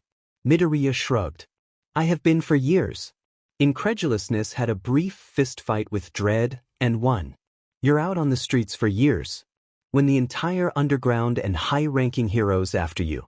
With him, I couldn't not help people, Shinso. I'm good at staying out of sight. That was the thing about Midoriya. No matter how much had changed, no matter Midoriya's sure posture on gang-encrusted streets, he still answered Shinso's words without hesitation. He could take Midoriya right now and never forgive himself, then die a gruesome death at all for one's hands, or he could leave right now and exercise all his underground training to never let a flicker of pain betray this encounter. The answer was oblivious. The execution, painful. You're safe? He asked, hovering on a back foot. Hitoshi had learned the sit down, shut up, your life is on the line tone from Aizawa. He used it now. Tell me the truth. Yeah, I am. Yeah. He had heard enough about Midoriya to know the man would always lie about his safety if it put someone else's mind at ease. Midoriya, he said, slow and patient, words an open invitation to respond. Are you safe? If you don't give me a convincing answer, I'll drag an answer out of you with my quirk. I really am, Midoriya said, quiet and firm. I'm important to Father, emotionally and strategically. Strategically? Hitoshi felt his heart plummet. What had Midoriya done? I'm not allowed to explain. But I'm safe. I promise. Listen. Can you tell All Might and Nezu about this? I'll make sure you're safe. But they've been worried for years, and I haven't been able to get a message that I'm okay to them. Shinso nodded mutely. Midoriya glanced away then, eyes flickering to his phone. That's 4.5 minutes. I've got to go. His brisk tone softened. Be safe, Shinso. The pause. Midoriya raised his voice and his eyes. This man is under my protection. Don't touch him. Footsteps, only now audible, backtracked behind him. Hitoshi closed his eyes in brief, fierce self-blame. He should have had his guard far, far up. With Midoriya, he had unconsciously let it down all the way, to his near-fatal regret. Midoriya gave him a long look. You shouldn't be in this part of town. Sorry, this tastes horrible. Black slime coated his lungs. By the time his body snapped alert, he was already somewhere else. Aizawa's office, the man watching him in tense, heavy measure. 5 minutes. Nearly to the second. Midoriya was obedient, too obedient, sickeningly obedient, yet for all that he was warm and kind as he had been as a child. Shinso, Aizawa was saying, urgent and fierce. Shinso. That quirk is registered under All for One. What happened? The words rang, loud and distant, in Hitoshi ears, the long, low peal of a death bell. All for One's death threat if he told anyone. Midoriya's reassurance, plea, that he could tell others. Are we being recorded? Hitoshi said, catching his bearings with almost professional calmness. No. I found them. By accident. Aizawa's eyes focused to near-deadly sharpness. Define them. All for One. A pause as his heart processed what his mind had just experienced. And Midoriya? Sit. Hitoshi did. Can you wait 20 minutes?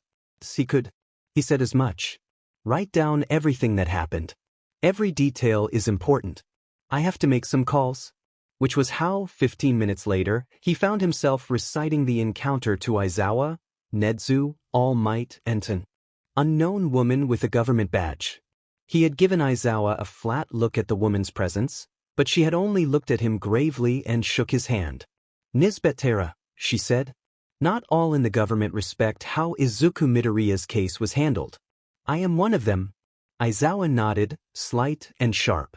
At that, Hitoshi let himself recount the encounter, glancing at his sheet for details about time, location, state of mind. He didn't need to check for Midoriya's wording, that, he thought, would be burned in his memory for the next several years. He was kind, Hitoshi murmured, and obedient. He paused, well aware that this wasn't objective, before adding, I hated that. You're not the only one, All Might said, the words a weary breath. It's not blind obedience, though. Hitoshi's head snapped up. What do you know? Heroes across Japan captured dozens of unresisting Nomu since All for One and Midoriya's jailbreak, Aizawa cut in. No Nomu sightings have been reported since the last capture 2 years ago. Shame curdled in his stomach for doubting Midoriya, followed swiftly by alarm. What had Midoriya bargained for all those Nomu? Obedience was probably only the start. Tara broke into the conversation, then, voice politician neutral. You said that Midoriya sent you here with the quirk All for One displayed at Kamino? More horrific implications. Hitoshi remembered Bakugo's strained confession of nightmares about that quirk, but he hadn't realized it was the same thing until others pointed it out. He was foolish. Naive.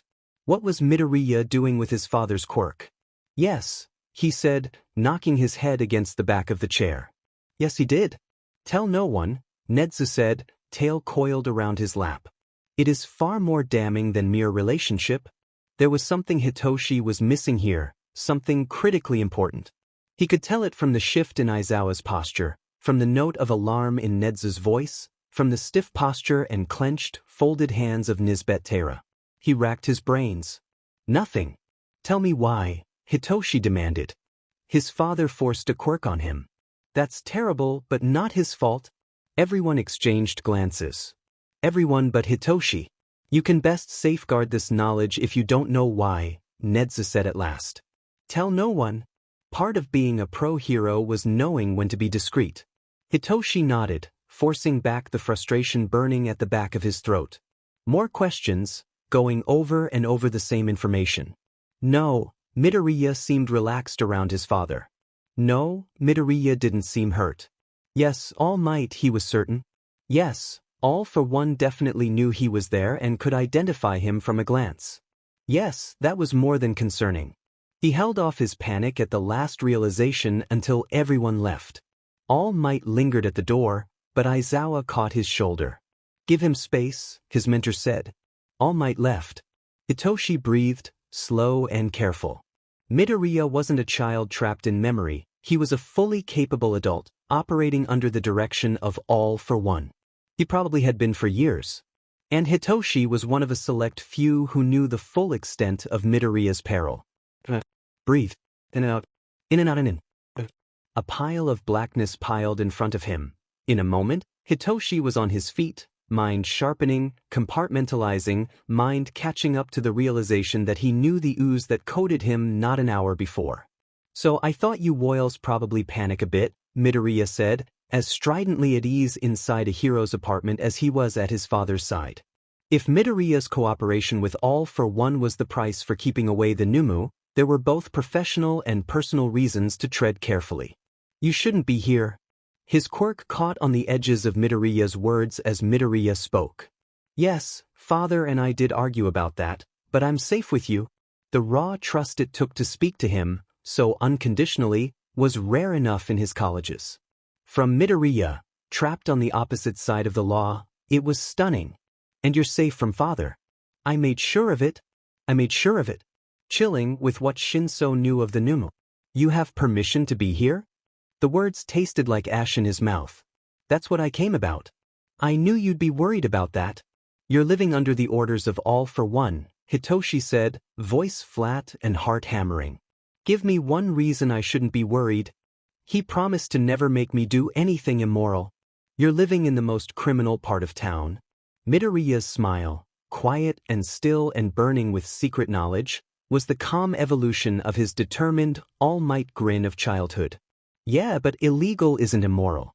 You're underground, Shinso, you know that.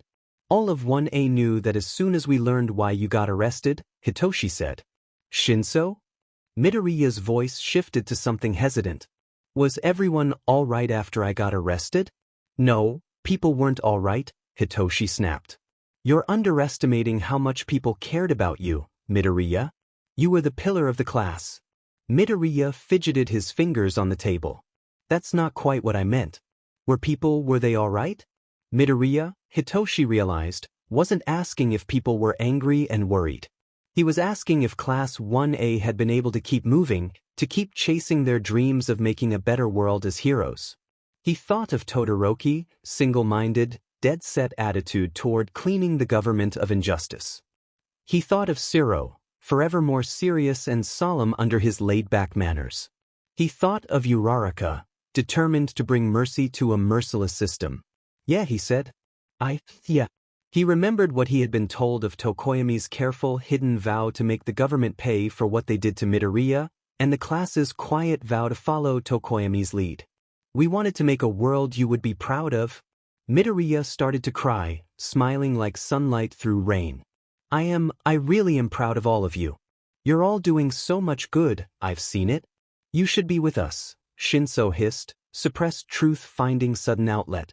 You deserve to help more than any of us. Shinso, Midoriya said with gentle patience, cheeks still wet with happiness. What makes you think I'm not helping people? Shinso opened his mouth.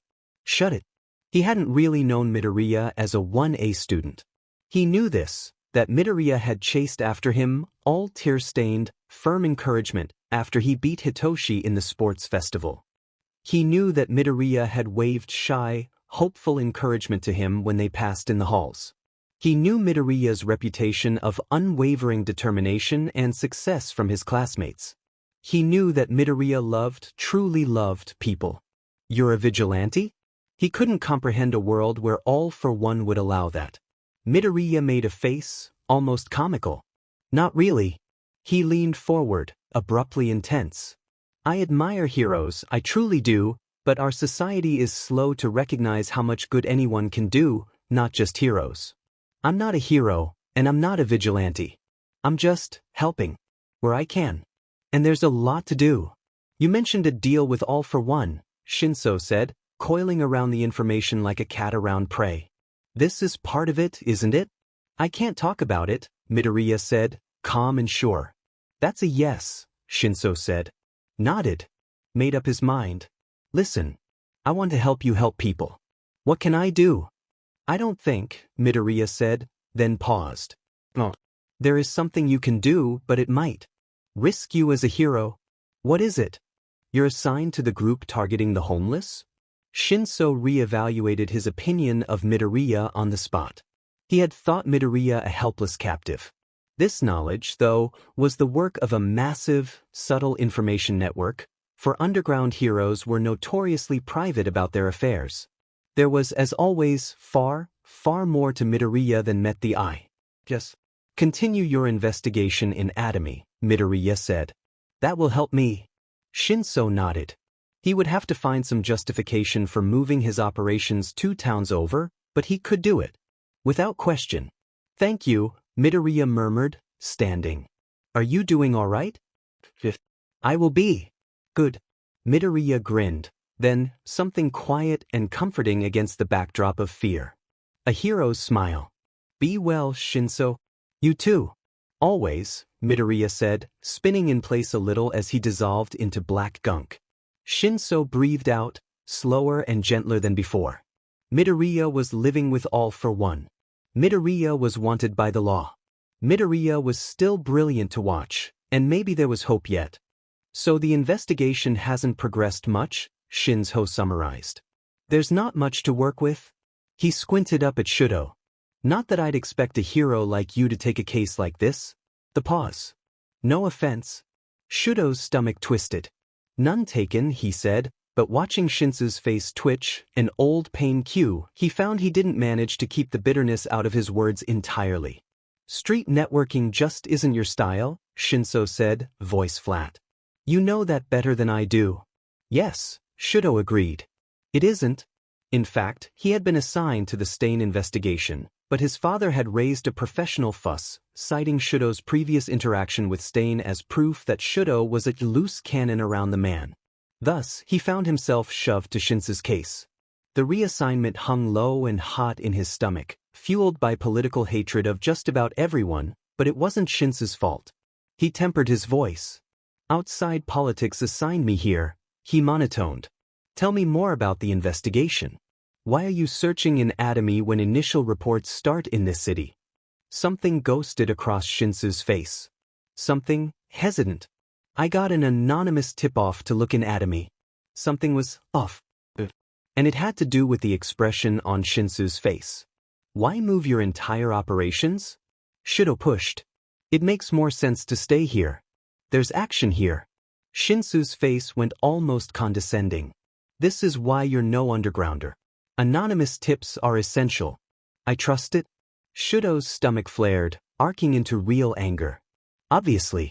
I just question your decision to trust it so completely that you stop operations here. Shinso stood, looming. This is my investigation and you.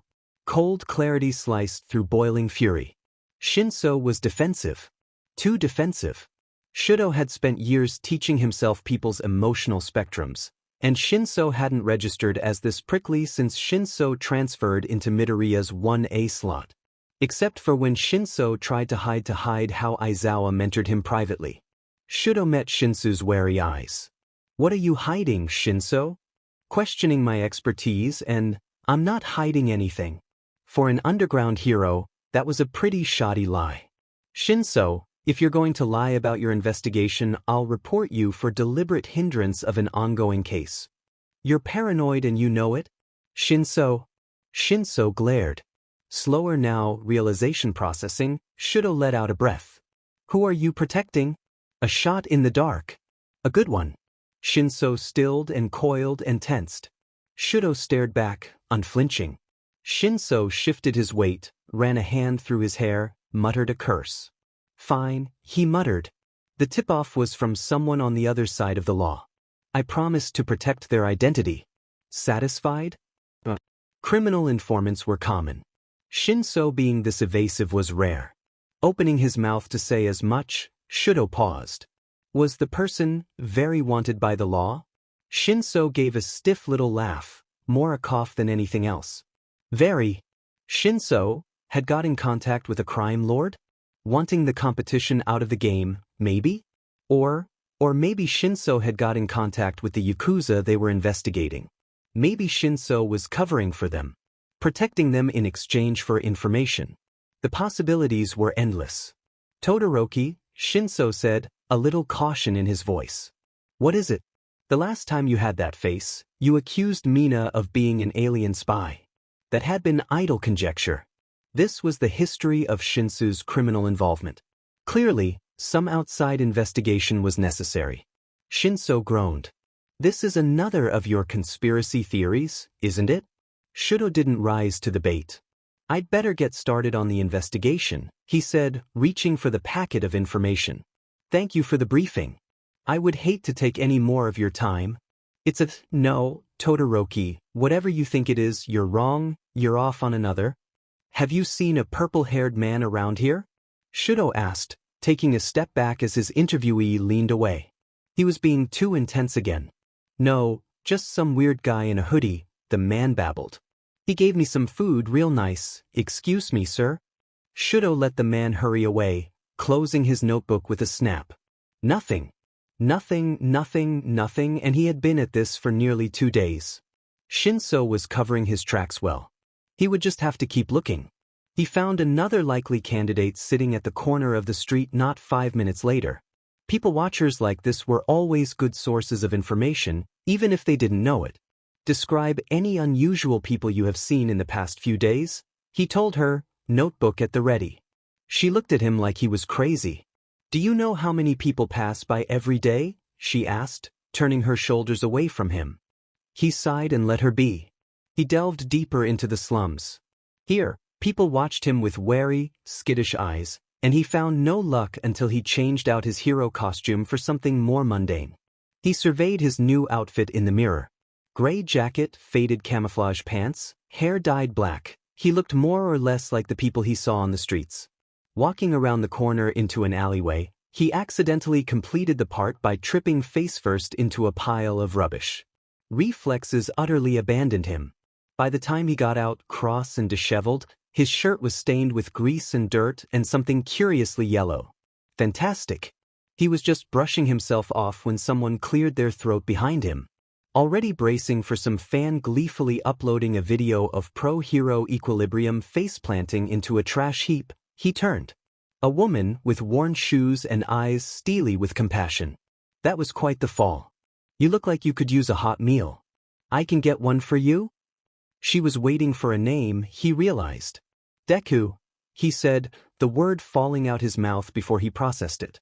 Her slow nod indicated she didn't believe his name for a second, but she said nothing except, I'm Akagi Kaori. It's a pleasure to meet you, Deku. Somewhat bemused, Shudo followed her when she gestured, followed her into a back-alley soup kitchen and found himself eating a thin, steaming bowl of soup in short order. How is it? Kaori asked. Shudo swallowed. Good, he said. The food wasn't objectively delicious, not to his high-class palate, but it was filling and it was hot, and that was more generosity than he expected from a stranger interacting with a supposedly homeless man. His investigation on Shinso had found nothing, but he had learned all too well how desperate and overlooked the homeless were. To his shame, he had never considered the matter before this week. There's more where that came from, Kaori said, nodding to his bowl. If you're interested. He wasn't, not really. The bowl of soup was almost good, and he was taking it out of the mouth of someone who actually needed it just to ask Kaori if she had seen Shinso talking with a gang leader. Speaking of gang leaders, Kaori's all too innocent words sounded quite like a lead-in, a double message, a promise of more than food if he stayed. A promise to he'd better investigate this. I'd be interested, he said, cautious and slow. What's the catch? Kaori's smile twisted in understanding.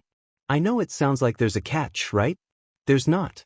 There's a group of us that just want to help the homeless. I know the person in charge of all this, and you'll never meet someone with a bigger part.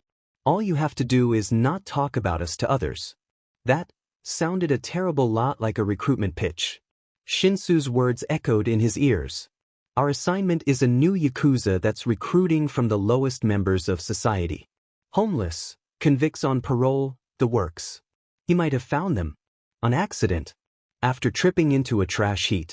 It sounds too good to be true, he murmured, swirling his spoon through the eddies of soup and deciding to go for the throat. Why can't I talk about it with other people? There's people who don't like what we're doing, Kaori said, readily enough. They'd stop us if they knew about us. People, Shudo echoed. Rival gangs? Her face twitched. We don't like to consider ourselves a gang, but yes. He forced his face blank, to hide his controlled triumph and caution. This was very likely his Yakuza. People, like the police? He asked, managing to spit enough bitterness into the last word to sound convincing. There was enough latent anger at the legal system to make the task easy enough. Yes, she murmured. The government would not approve of such unconditional kindness. Kindness. That was one way to put it. Recruiting an army of disillusioned citizens, though, that was another way to put it. He knew, core deep, the sterile cruelties of the government, but a violent revolution would only make things worse. Still, he had to swallow several more spoonfuls of soup before he wrestled enough of his doubts away to ask, How can I help? You have this backwards, Kaori said, smiling through guarded eyes. We want to help you. And I want to help others. That was true. That was what made this assignment so abruptly difficult. Bowls of soup and a few kind words were kindness, and he was here to punish it. He had to remind himself that it was what came next, the requests for brute force assistance and suggestions that he keep the right company, that were so dangerous. Kaori's eyes softened. Let's get you back on your feet before getting you set up in the organization, right? Do you have enough cash to stay afloat? Offers of money, to indebt him to this Yakuza. Classic. No, I'm good, he said, tipping his bowl to slurp up the last of the soup. You're sure I can't help right away? We want to make sure you're okay first, and... He sneezed. Soup flew, onto his shirt, onto the floor. Onto his hair. Dripping down individual threads of hair, washing away his patch job of a hair dye and revealing snowy white underneath. His disguise was fragile enough, with his scars still visible.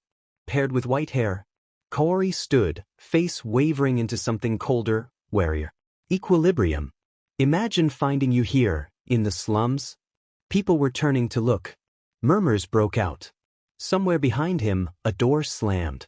A teenager eyed not him, but Kaori warily. What are we going to tell me? Stop talking, Kaori snapped. Equilibrium, you have one chance. Leave quietly. Leave now. What are we going to tell me? What are we going to tell? Shudo slid out of his seat and made his way through the now silent room, heart pounding. It could be anyone. Truly, anyone. Sheltered under the name Deku, though, he couldn't help but hear the echo of Midoriya's name anywhere, everywhere, even in this. Shinso's hesitation. He was protecting someone with desperate, mulish fervor. He turned, careful in his self-possession, locking eyes with Kaori, and fired a wild, hopeless flare signal. I miss him badly, you know, he said. He was the best of us, Midoriya. The woman's shudder of defiance and fear told him what he needed to know. Was the person very wanted by the law? Years of bitter searching, years of bowing his head to a corrupt government in exchange for the legal power to look for his friend, years of biting his tongue and his temper. And he found Midoriya here, at the head of a rising yakuza that claimed it only wanted to help people, only wanted to give the homeless and societal rejects a chance. By all that was true, that claim was probably accurate. He slowly became aware of the room still frozen around him. He bowed, once.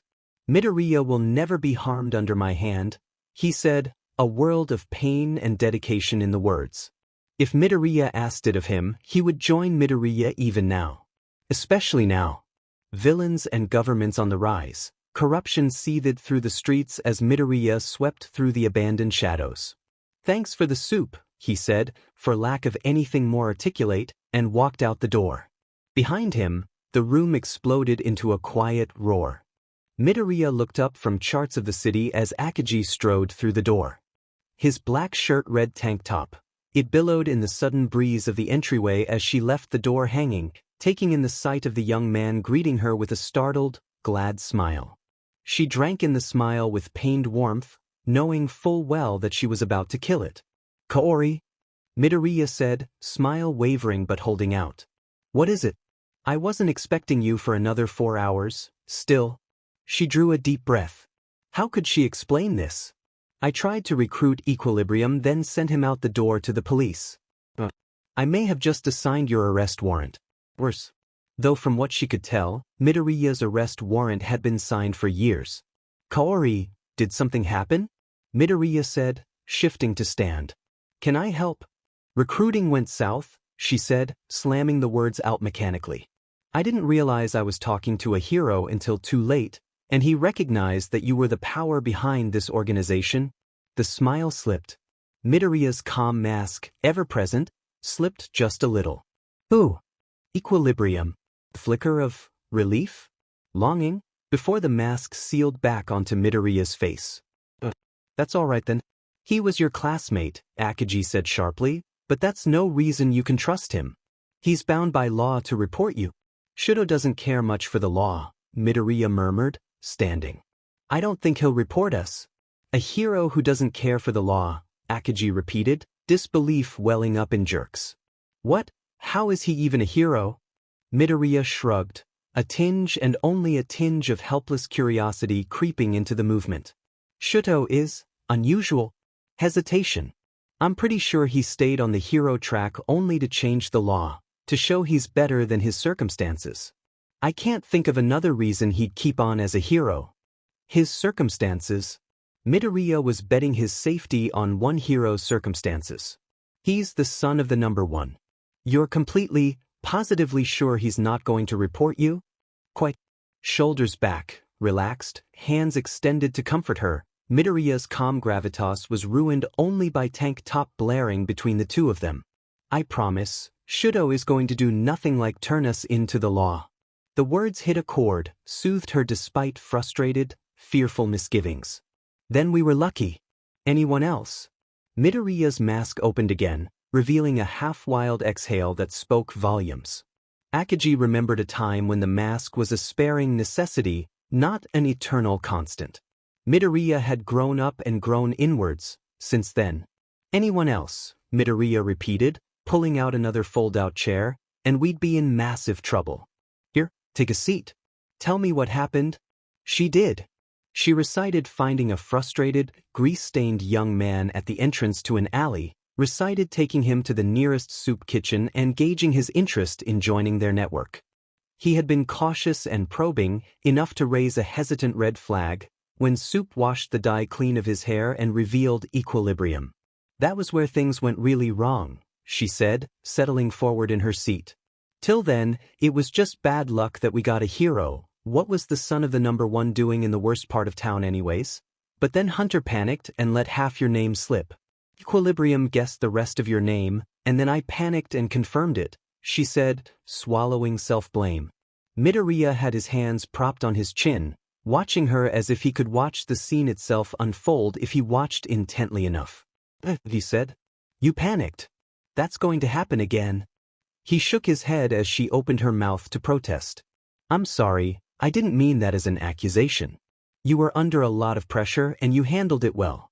All I mean is that I need a different operating name so no one can slip my real name by accident again.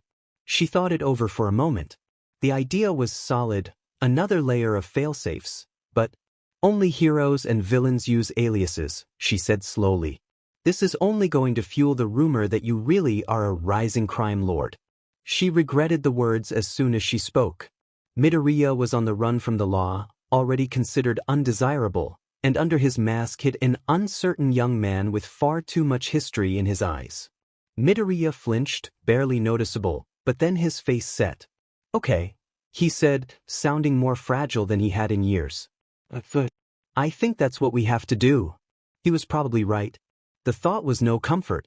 Right? Midoriya said, clapping his hands together with far too much efficiency to be genuine. Operating names. The mask didn't so much crack as waver, uncertain. I'll take Dragon, Akagi said promptly, recognizing Midoriya's hesitation for what it was. Eyes jumped up to meet hers, startled. You don't need an operating name. I'm in as deep as you are, she said, wrestling cheer into her voice. I may as well follow your lead. You aren't wanted by the law, Midoriya murmured. You're doing this so I'm not doing this alone, right? Cory. Midoriya was, as ever, too perceptive for his own good. Midoriya, she mimicked. Let me do this. It will bring me peace of mind if nothing else. You're right about us needing operating names. He looked at her, sharp and intense, and let the matter drop. But what should my operating name be? They're already calling you Wraith for how you disappear into thin air, she said, and regretted it when she saw the look on his face.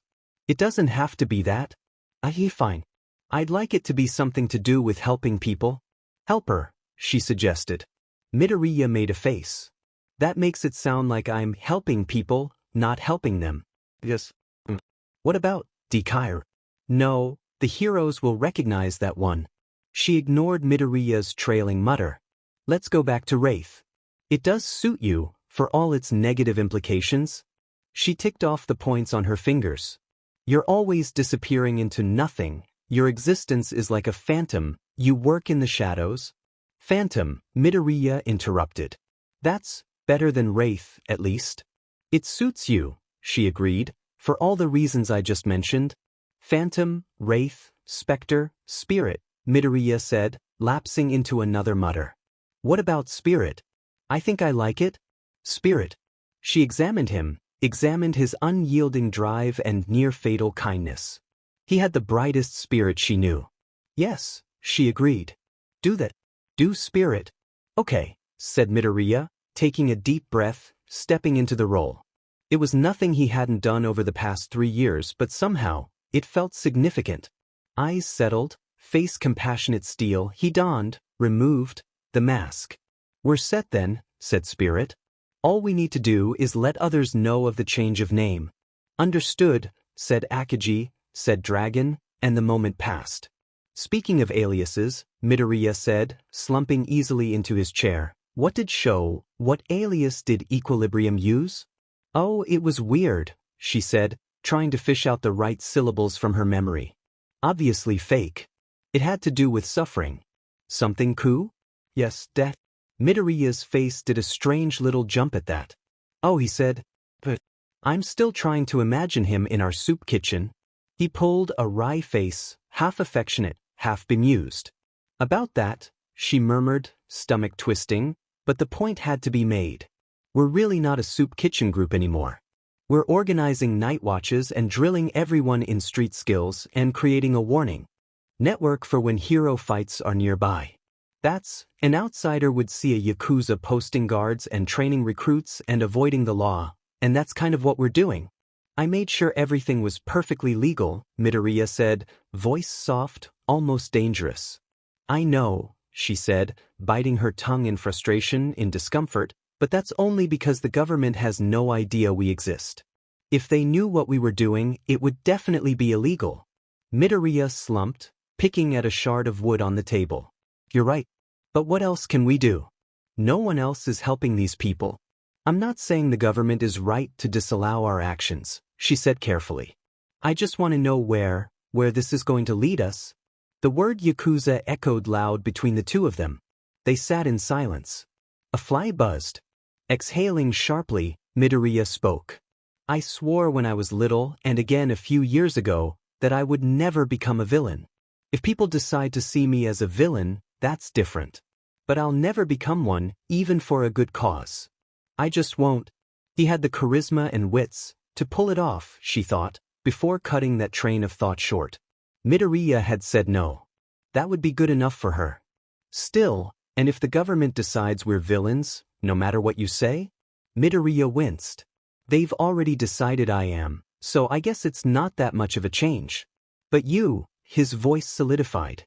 I'm not going to let you get in any more trouble with the law. What I decide to do with my life is not dictated by you, she fired back, and his eyes dropped away. You're right, he said, soft and tired. Forgive me. I only want to see you safe. The words hung in the air a moment, dripping with weight. Midoriya considered the words and flinched. What is it? She asked, laying aside her temper. He knotted his hands in the base of his shirt.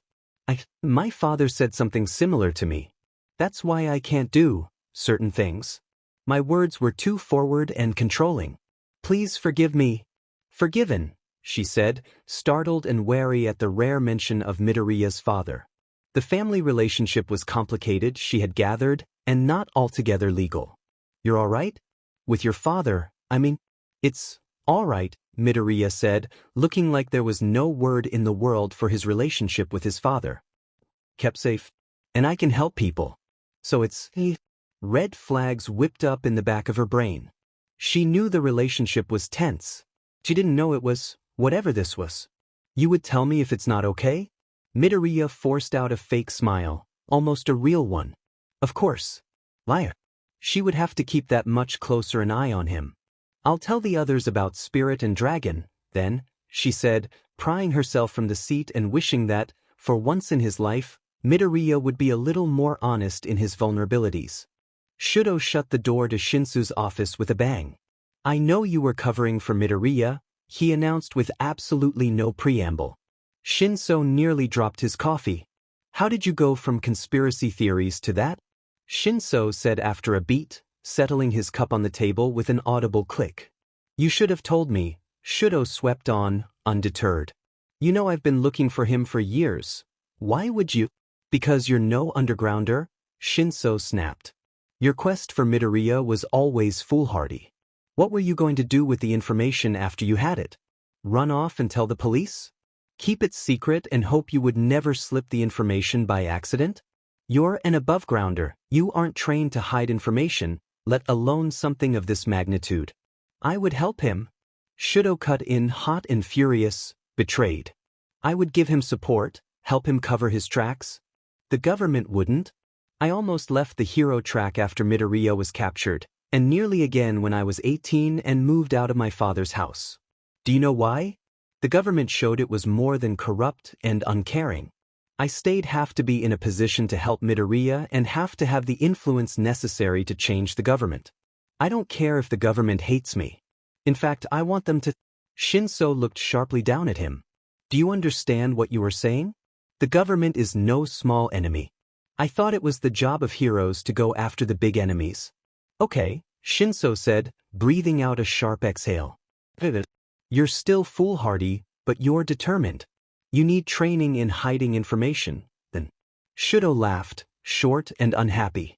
What makes you think I'm so poor at it? Shinso gestured lazily at the whole of Shudo. No offense. It's not like you're worse than any above-grounder. Shudo word though his mental checklist. Did he trust Shinso? Would Shinso tell? Was the situation worth it? He needed to make this point. Shudo settled into a chair opposite Shinso. I keep secrets much better than you give me credit for. Tell me what you know about quirk marriages. This is still a stupid idea, Shinso said, slumping along beside him. You said that there were government agents who protested Midoriya's handling, Shudo said. If there's already cracks in the government, I intend to take full advantage of them. Start with the people on the streets, Shinso reiterated. I told you, they've been helping me ever since Midoriya said I was under his protection. He made a face. They keep bringing me food, like I'm not eating enough. You aren't, Shudo said on automatic. You're as bad as Aizawa. But I know politics better than I know back alleys. We discussed this. You take the streets, I take the politics. I hate politics, but I have the clout for it. And where do you plan to start? You can't walk in the main offices and announce you're looking for any supporters of Izuku Midoriya. I can pull political pressure off Midoriya's so-called Yakuza while you scout out what Midoriya needs. You'd need a pretty heavy distraction to make the government forget about an up-and-coming Yakuza, Shinso said. I doubt your homeless proposal is going to work. It will if we can show that government aid for people on the streets reduces Yakuza involvement. He was dead certain this was the case. No one cared for the people on the streets except Yakuzas and Midoriya. Give the homeless some real support, and he expected Yakuza involvement to drop sharply. Never mind that it would help Midoriya's cause of caring for the homeless immensely. If we prove Yakuza rates drop with a better welfare program, no one's going to bother with a Yakuza with no crimes to its name, he said instead. Proving that will take time, Shinso stressed, lengthening his steps. Shudo hurried to catch up. You'd need a massive distraction in the meanwhile. Shudo snorted. Like a son of the number one sponsoring a program that he claims will drop all crime and Yakuza involvement? More. You don't understand how wrapped up the officials are in the Stain and League of Villains cases, Shudo snapped. I was assigned to your case not because people are taking Midoriya's Yakuza seriously, but because my father wanted me out of the way and gave me over to the most remote case he could justify. Shinso stopped. Sir, you should have mentioned that earlier, Shinso said. I thought the son of the number one on this case was a sign that the government was deeply invested in this case. Shudo barked out a laugh. Nope. Everyone important is focused on getting Stain back under control. Bitterness twisted together with relief in Shinsu's face. Right then. This mad scheme of yours might actually work. Footsteps behind them, heavy with purpose. They both turned. A man in a ragged overcoat flicked his eyes between Shinso and Shudo. Shinso seemed to grasp what was happening first. He's with me, he said, nodding at Shudo. And he knows. He's fine. The man spared another glance at Shudo before passing a folded note over to Shinso. Shinso jerked out a nod. The man bowed and left. Shudo stood there, watching as Shinso unfolded the note and scanned it before passing it over to Shudo. It was in Midoriya's hand, the cramped, tidy scrawl hardly unchanged from Yue. Stain will attack tonight, it read. Looks like you're part of the Stain investigation after all, Shinso said dryly, taking the note back and tucking it in one of many pockets on his jacket. Looks like it, Shudo agreed, numb with how easily Midoriya reached out after 3 years of nothing. Reached out to Shinso, not Shudo, and that stung and ached in equal measure. You're an above-grounder, Shinso had said. You have a legal duty to report Midoriya to the police, Aizawa had said. Did Midoriya trust him so little? I suppose that means an extra patrol for me tonight, Shinso carried on. Any guesses where Stain will hit? Alleyways, Shudo said, dragging himself out of his head with a jolt. Stain goes after the heroes who care about publicity more than the poor, so not the alleys in the poorer part of town. Other than that, Shinso started walking. I might have to recruit other undergrounders to cover an area as big as not the poor part of town. I'll say it's an anonymous tip-off. I'll join you, Shudo said, catching his stride to meet Shinsu's. Shinso half-twisted around. You mean you'll try and go against the number one's direct wishes since you hate him? Same difference, Shudo murmured. Silence from Shinso. And more silence and more. Shudo glanced over. Shinsu's face was blank with repressed judgment. What? Shinso sighed. Stain goes after the heroes who aren't heroic. A revenge quest against your father isn't very worthy to him. Shudo's eyes slid away. I suppose? Think about it, Shinso said and walked on. Tuning in to the heroics radio channel, Shudo adjusted the radio in his ear and rehearsed the upcoming confrontation with his father. Our investigation revealed an anonymous tip-off for the Stain case, and Shinso and I judged it necessary to. Static snapped and popped in his ear. West side of the bridge. No activity, Kendo was reporting. Other heroes signed on to leave equally dull reports. His cell phone rang. Glancing at the caller ID, Shinso, he picked up. I've talked with my contacts, Shinso said, clipped and efficient.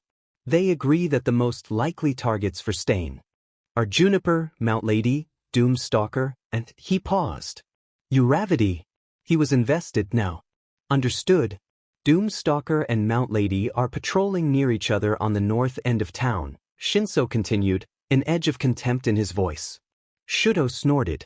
The north side was rich, full of camera crews and heroes but quite lacking in criminal activity. It was the perfect spot to land an interview without putting in much hard work for the night. I assume they're in the most danger, Shinso said.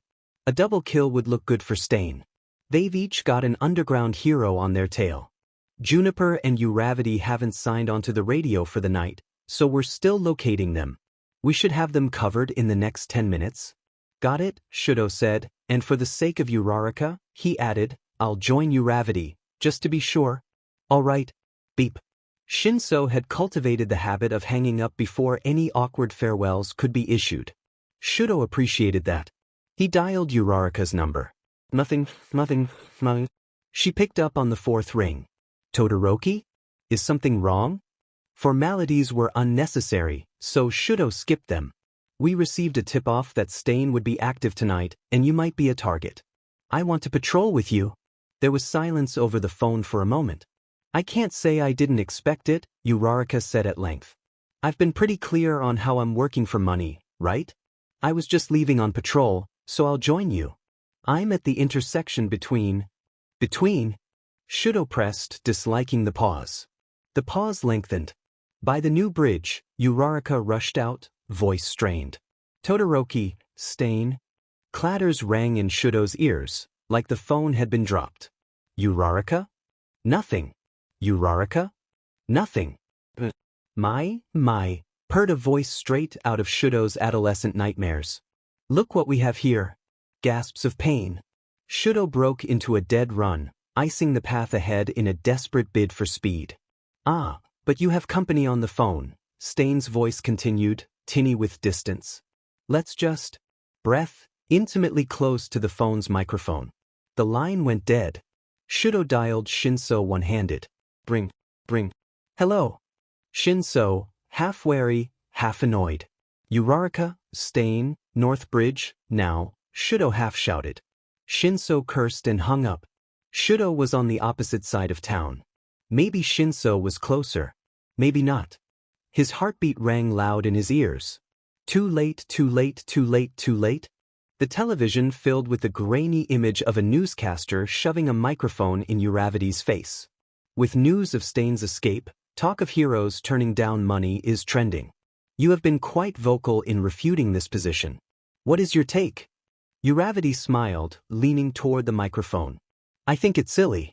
I've talked about how I use the money I make as a hero to support my family, and I stand by that. Working for money isn't evil. Everyone does it. That's all. The television fizzed off. Achiko nearly closed her eyes from pain and terror. There had been so little time between seeing the dark, ragged silhouette and her dropping like cardboard, knee to the stomach and knife to the throat. Her body was more statue than real, stiff under Stain's calloused hands. She didn't know when he had taken her blood. Terror crested as Stain fingered her phone, caressing the screen as he hung up on Todoroki. Todoroki.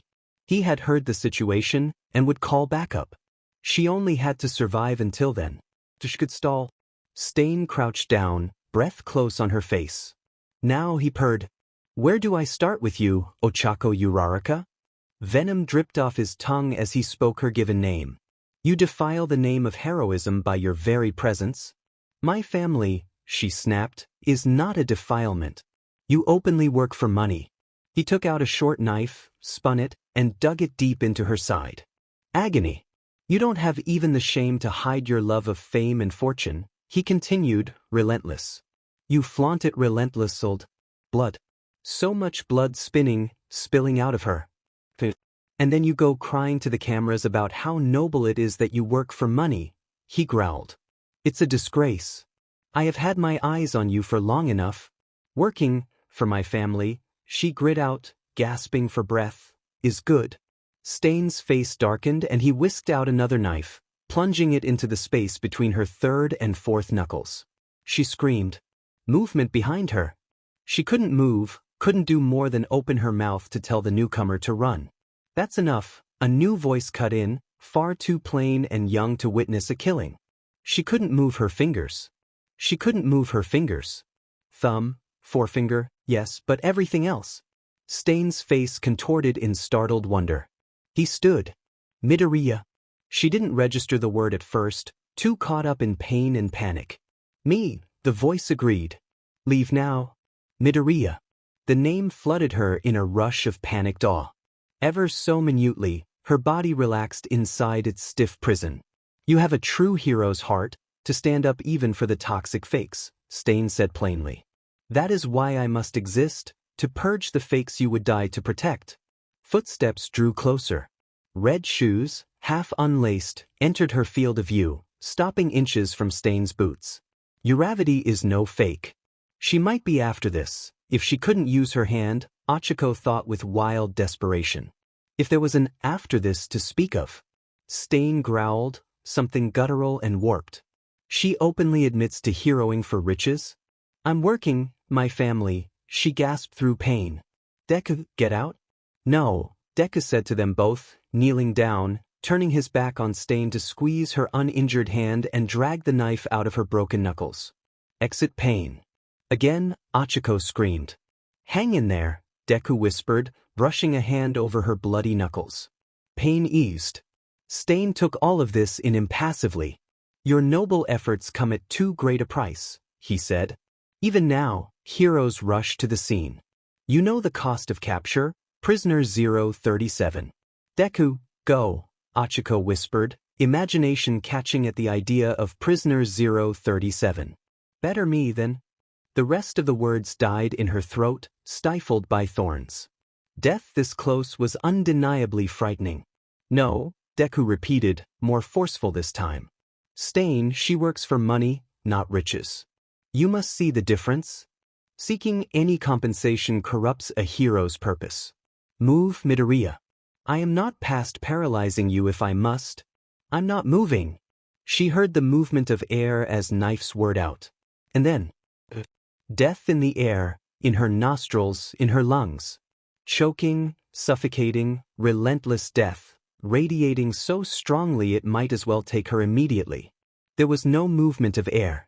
There was no movement of anything. Time stood still. And then Deku let it go. Don't, he said, soft and quiet and oh so threatening. I am not the frightened boy you met before. Clearly, Stain murmured. Tell me why you still fight for the heroes that betrayed you. Just a hint of Deku's death trance returned. The heroes, he asked, voice strange and distant. The heroes never betrayed me. The government did. Heroes work for the government. Surely you know this, Prince of the Underworld. Deku drew sharp breath. Don't call me that. You prefer Wraith these days, I hear? Or was it Spirit? Betrayal lies on every side, no matter your name. Ochako breathed through the pain. She had heard of Wraith. People had approached her, back when she shopped in the poorest parts of town, saying there was help available from a man named Wraith. She had denied the help. Surely others needed it more. Had she always been that close to finding Deku? Had she been fated to wait until death's door?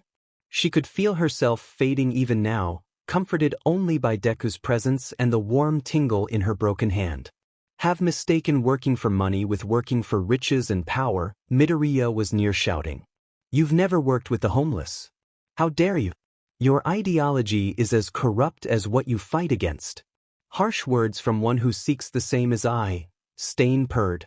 We both aim for a world free of the miserable corruption of our government, a world where heroes fight for justice, not government-sponsored fame. Justice is only half. Midoriya's voice was frightening. True heroes seek mercy and you have none. You have enough and to spare. It's made you almost soft, hasn't it? I run the shadows too dark for you to tread as your father does.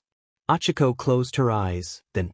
Stain and Midoriya were increasingly loud, the grimy alleyway was increasingly bright, and the sensory input stabbed at the inside of her forehead like ravens ripping out from her skull. She drifted. Hands shook her, violent and painful.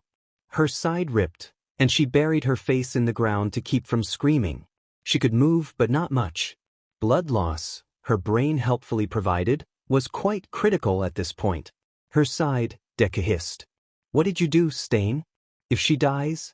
I dealt with the faker as suited me, Stain retorted from somewhere impossibly far away. It is as I just told you. Doctors heal wounds in society, but amputate rotting flesh to save the rest of the body. So it is with the rot of the hero fakes. Deku took her arms, ever so gently, and tugged her onto her unwounded side. You'll get out of this, he breathed in her ear, voice absolutely determined. He let go of her. He stood. The air changed. The temperature dropped, not in the air but in her lungs. Pure dread rolled in the air. This was Wraith, she thought dizzily, not Deku. Through vision blurry with tears of pain, she saw Stain's eyes narrow. You're a promising pupil of your father, young spirit. But don't think you can intimidate me. You deal with the homeless. I deal with the hero fakes. I deal with you, Wraith said, so cold that it hardly registered as Deku's voice. Get out. Stain laughed, then grim and tired. This is why I let you interfere with me. You're the only worthy one who stands up to me. I'll need you around when my work is done. The vortex of dread faltered. You want me to kill you, Wraith said, something twisting in his voice.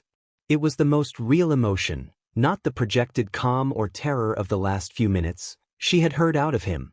Achiko wished she had energy enough to stand and look into Deku's face, wished with a wild, desperate ache that did nothing for the stiff agony of her body. When my work is done, Stain repeated. I am not unaware of the blood on my hands. I thought my work would never resolve, but if you apply yourself... Footsteps on the street, dozens of footsteps, rushing around her like a stream parts around a stone, seizing Midoriya, aiming cracking spears and acid guns at Stain.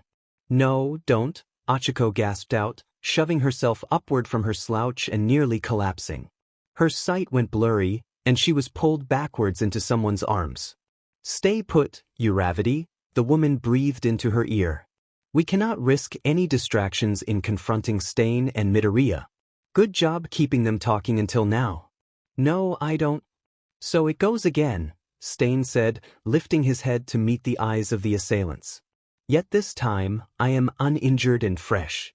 Midoriya, remember well my words. Remember mine, Midoriya said grimly. Until next time. Electric spears shifted to cover Midoriya, fired. Uraraka tugged away as electricity coursed through. Black goo that splattered to the concrete beneath. Stain seized the moment of distraction, flicking knives in every direction and, instead of going for the cuts of blood, sprang away upwards onto the light pole, then away into the pooled darkness. Urara, someone was calling.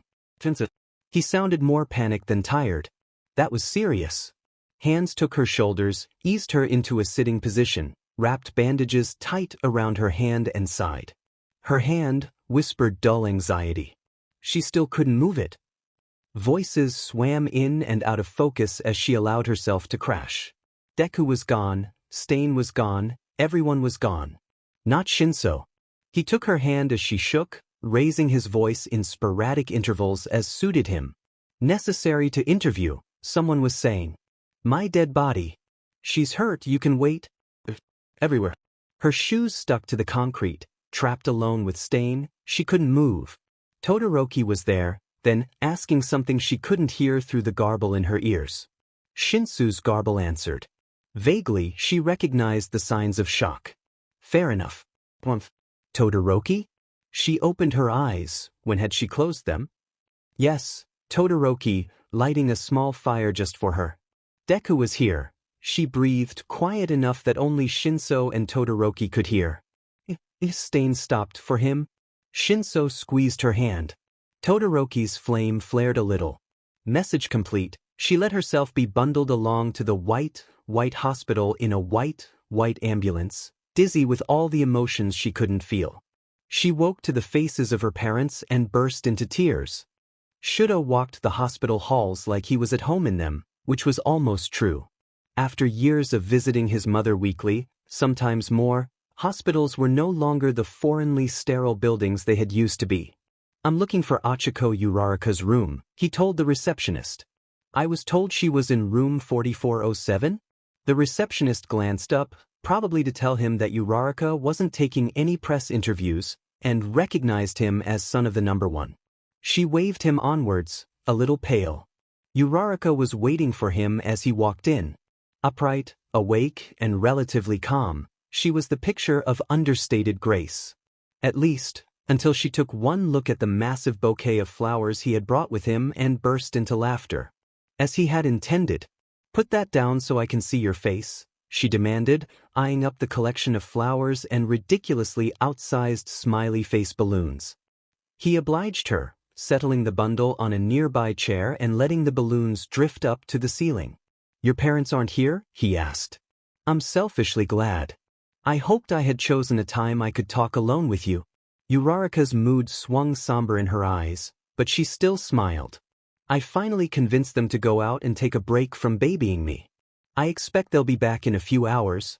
Shudo nodded, looking around for a place to sit.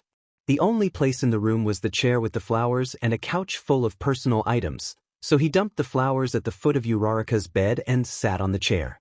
Your hand, he said. There was no use beating around the bush. Stain injured it badly. Can you still use your quirk? Uraraka smiled, something drained and bittersweet. You wouldn't believe what quirk specialists they called in to deal with me. Deku would have loved to see all the quirks. Uraraka.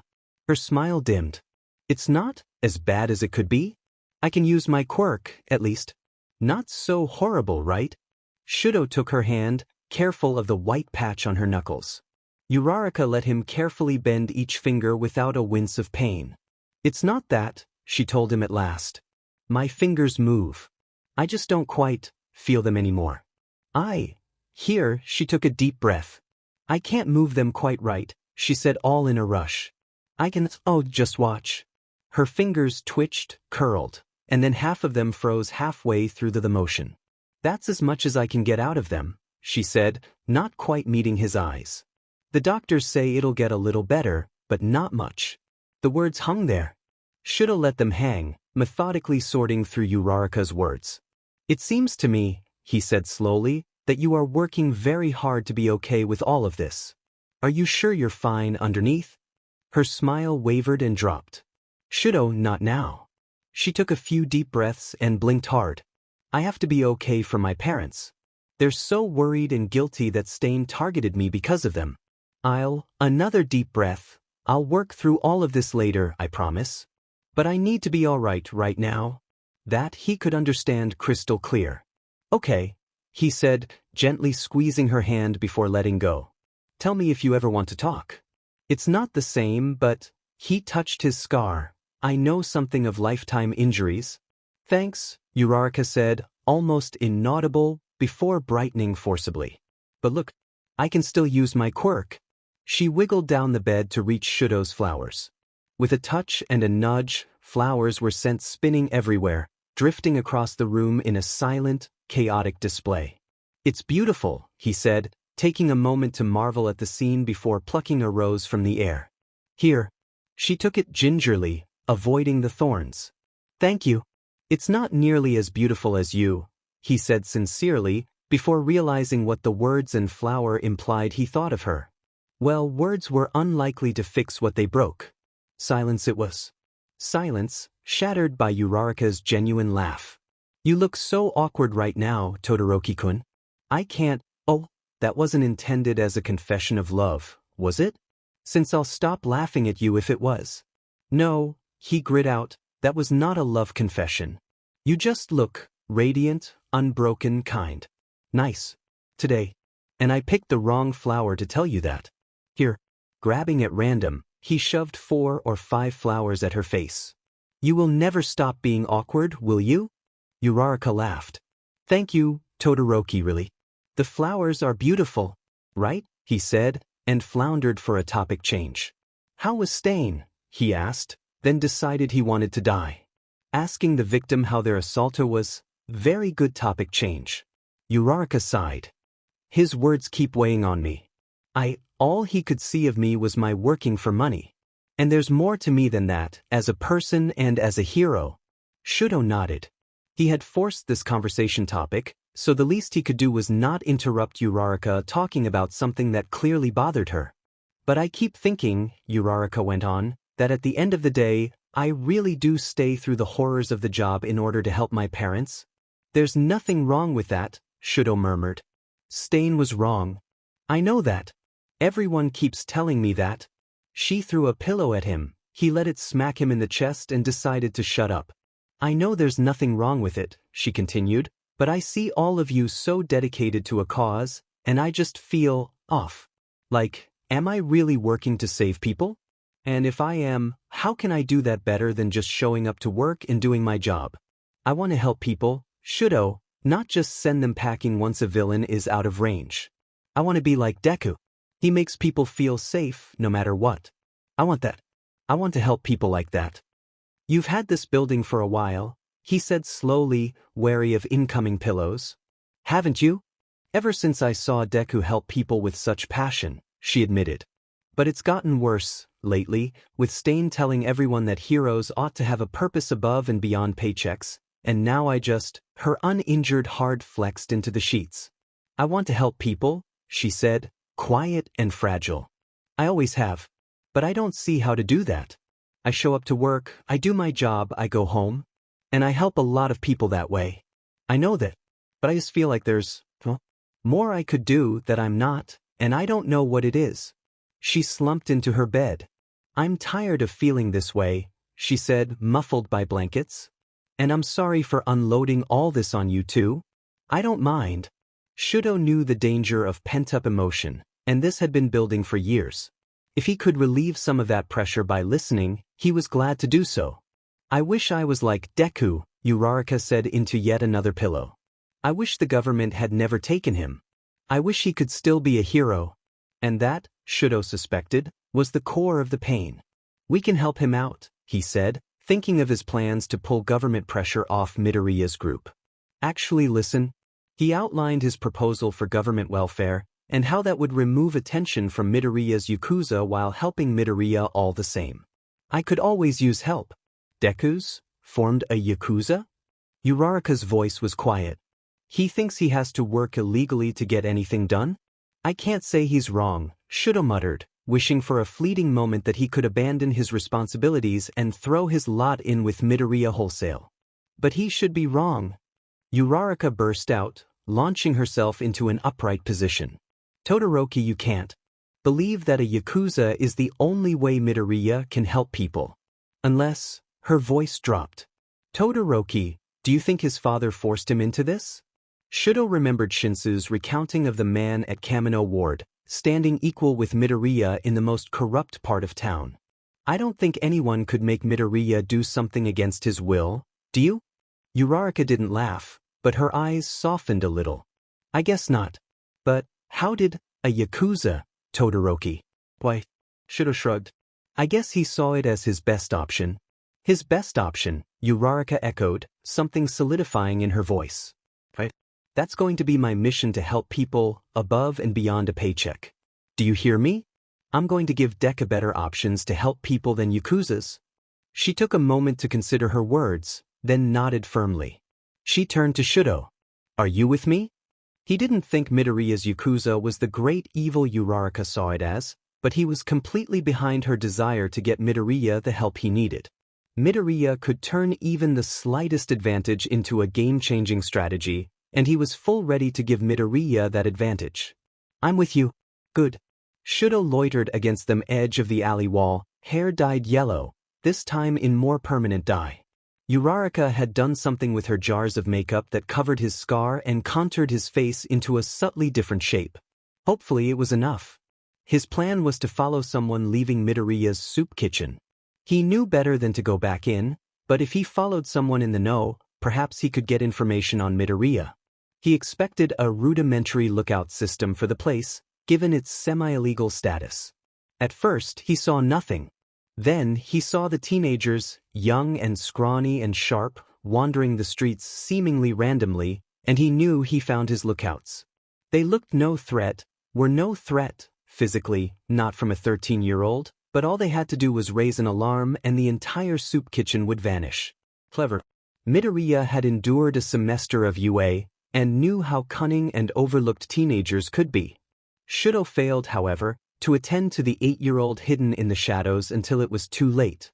Her face glowed in the sudden light of her flip phone. Alarm raised. He cursed and bolted into the long alleyway, expecting a trap. He got one. 5 men, spaced across the alleyway, not even bothering to hide. He would be less subtle than. Shudo slid to a stop. "I'm looking for Izuku Midoriya," he said. "Tell him that Shudo Todoroki wants to speak to him." It didn't take a genius to realize Midoriya had an extensive network in place. If he could pass a message through that network? "Todoroki," one of the men growled. "We want nothing to do with heroes." The last word was spat out, a curse, a warning. Well aware how fragile Uraraka's disguise was, he took a step back. Message delivered. It was time to leave. "Why do you want to see Midoriya?" one of the men asked as Shudo backstepped. The tension in the alleyway immediately coiled. Shudo took a moment to think about his answer. He had to get this right. "I want to help," he said at last, honestly. "I know what abusive heroes are like," he added with a bitter twist. That was all he had to say, and one could cut through the tension in the air with a chainsaw, so, time to leave. He turned and left, ears on high alert for movement from behind. Nothing came. "And you haven't had any contact with Midoriya since the stain incident?" Shudo pressed Shinso. "No," Shinso said through gritted teeth. "Like I told you 2 hours ago. You seem to think I'm in constant contact with him. I'm not. He's an underground Yakuza, and I'm an underground hero. What do you think? It's in our best interests to avoid each other when possible. Like you should be doing," he added pointedly. Despite his words, Shinsu's eyes were pained. He didn't like his legal relationship with Midoriya any better than Shudo did. "I need to talk to him," Shudo muttered. "Why?" Shinso raked his hand through his hair. Shudo didn't have a good answer to that. Maybe he wanted to join Midoriya's Yakuza. Maybe he wanted to throw his effort in with Uraraka and try to get Midoriya back onto the legal side of the law. Maybe he just wanted to see Midoriya again, see that he was safe and well. "Oh, now you don't deign to answer," Shinso muttered. "You're a hero. He's technically a villain. The last thing he needs is attention from the number 4 hero, so leave him alone." Midoriya hadn't left him alone to suffer, back in the first-year sports festival. Shudo wasn't going to leave Midoriya alone to suffer, now. "I told Uraraka about Midoriya," he said in place of an answer. "She wants to make the government legalize Midoriya?" Shinsu's laugh was sharp and bitter. "She's delusional. You know how the government treats dangerous quirk users. Midoriya's quirk isn't strong unless he harms himself with it," Shudo bit out. "The only danger is he's clever enough to use it well." Shinso froze. "You're right," Shinso muttered. Shudo jerked alert. "What aren't you saying?" "Classified information. I'm number 4. And I'm underground, and only heard it through Aizawa. It's better if you don't know everything, Todoroki." "What about Midoriya's quirk?" Shudo snarled. "Nothing I'm willing to tell you if you don't know," Shinso said, turning his back on Shudo. "Find it out yourself, if you're so desperate." "I will," Shudo promised, striding out the door before he lost his temper. He was still seething from Shinsu's blatant stonewalling by the time he was halfway home. Really, it was the pile-up of everything. Shinso, Midoriya, his failed attempt at wringing a lead out of the soup kitchen. The hair dye would take at least a week to wash out, and that was somehow the final straw. He kept his hands clenched, grimly hanging onto a little pebble of ice to remind himself to cool down.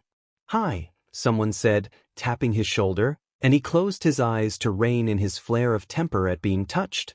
Turned. Midoriya grinned back, quiet and shy, and dragged Shuto into the nearest alleyway. Next time you want to contact me, try not to scare the living daylights out of my entire soup kitchen, Midoriya was saying, almost rambling, as they plunged deeper into the streets. Here, there were people bundled against the cold of late autumn, and Midoriya exchanged nods with them as he passed. The people watched Shuto, wary and half-threatening, in return. Finally, Midoriya tugged him into a run-down building with a table, 2 chairs, and precious little else, including heating. You live like this? Shuto murmured, watching Midoriya for a reaction. Midoriya closed his eyes. I wish. No, I live with father. I only help out here. Father. The word, said almost casually, cut deep. And how did you convince him? Shuto shot back. What price did you pay to help people? Midoriya went blank. Not soulless blank, but carefully blank, as if he didn't know how to respond and didn't want to give anything away. The blankness eased, marginally, but now Shuto could see it for what it was, a mask that Midoriya was refusing to take off. Shuto knew about masks. He had hidden behind a cold, indifferent one for most of his early adolescence. It was Midoriya himself who snapped him out of it. Midoriya, he repeated, cautious, urgent. What price did you pay? You don't have to hide it from me, he added almost plaintively. Midoriya blinked, a sliver of the mask slipping. To reveal pain, hesitation. The mask slid back on. Shuto felt like he had been punched in the stomach. I'm used to hiding, Midoriya murmured. It feels like all I've done is hide, these past 3 years. Forgive me, he continued, words lapsing formal. I cannot pull my mask off right now. His voice warmed, hesitated. But I am glad to see you, Shuto. Me too, Shuto murmured through crushing rejection. His therapist said he was sensitive to rejection after a childhood kept separate from others. That didn't mean it hurt any less. Midoriya's voice wavered toward tears. It didn't get there, but it fought Midoriya as he reined the tears in. Listen. Shuto. I'm so sorry this is hurting you. This isn't how I wanted this to go. Help, Shuto interrupted, scrubbing the pain out of his voice. Midoriya, I came to help you, not to make you comfort me. How can I help? Midoriya shook his head. No, Shuto, you're number 4, you can't. After the government kidnapped you, Shuto interrupted again, they came asking questions about you. He swallowed hard. It came out that, they knew about Endeavor training me all along. Midoriya nodded, silent. I wanted to quit, Shuto said. Throw it in their faces. But I didn't. Because I realized that being a hero would give me the influence necessary to prevent what happened to you and me from happening again. He leaned forward. Midoriya, I'm a hero because I want to help people. Let me help you. Something softened in Midoriya's face. Okay, Midoriya said, tasting the word like it was foreign to him. Okay. He offered a hand.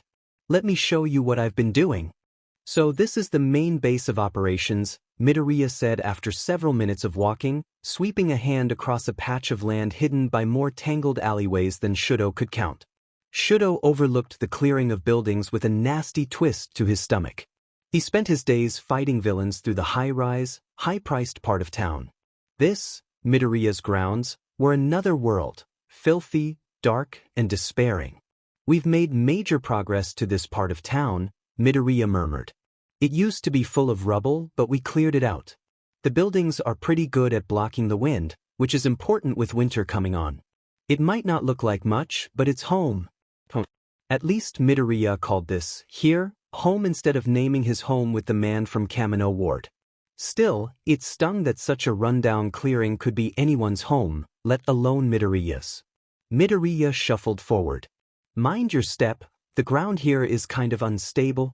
Cementos could stabilize the ground in minutes, and had it been any other situation, Shuto would have called in favors to get Cementos's help as soon as possible. That people would willingly live like this, that there weren't better alternatives. Shuto bit his tongue and shuffled after Midoriya, rocks shifting underfoot. The first person they came across was a woman slumped against the side of a brick building. Midoriya knelt, and Shuto followed suit.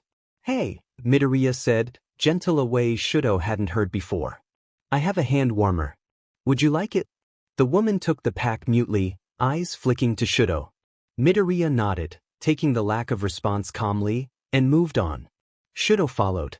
This became a pattern. For 20 minutes, Shuto followed as Midoriya handed out hand warmers that shoved off the icy bite of autumn. Some people were grateful, some silent, some indifferent, some borderline hostile. Midoriya helped them all. The next person was different. Midoriya offered a hand warmer, which was summarily ignored. Instead, the man's eyes focused, locked on Shuto. Spirit, he said. Why is Endeavor's son with you? He's safe, Midoriya said hurriedly. Maki, this is Shuto. He's helping me today. A word with Todoroki, Maki said. If you don't mind, Spirit. Midoriya glanced at Shuto, who nodded. Of course, Midoriya said, standing. Shuto, I'll be just across the street, in the abandoned ramen shop. Okay. Midoriya left.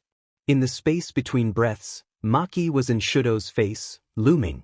Shuto stared back, unblinking. I don't know what you did to earn Spirit's trust, Maki said slowly, tasting the words. But know you are up against people who will pound your skull in if you think of betraying him. Truly, a Yakuza, Shuto thought with a slight shudder. Did Midoriya know the lengths of loyalty he had earned? Shuto doubted it. I understand, said Shuto, still unblinking.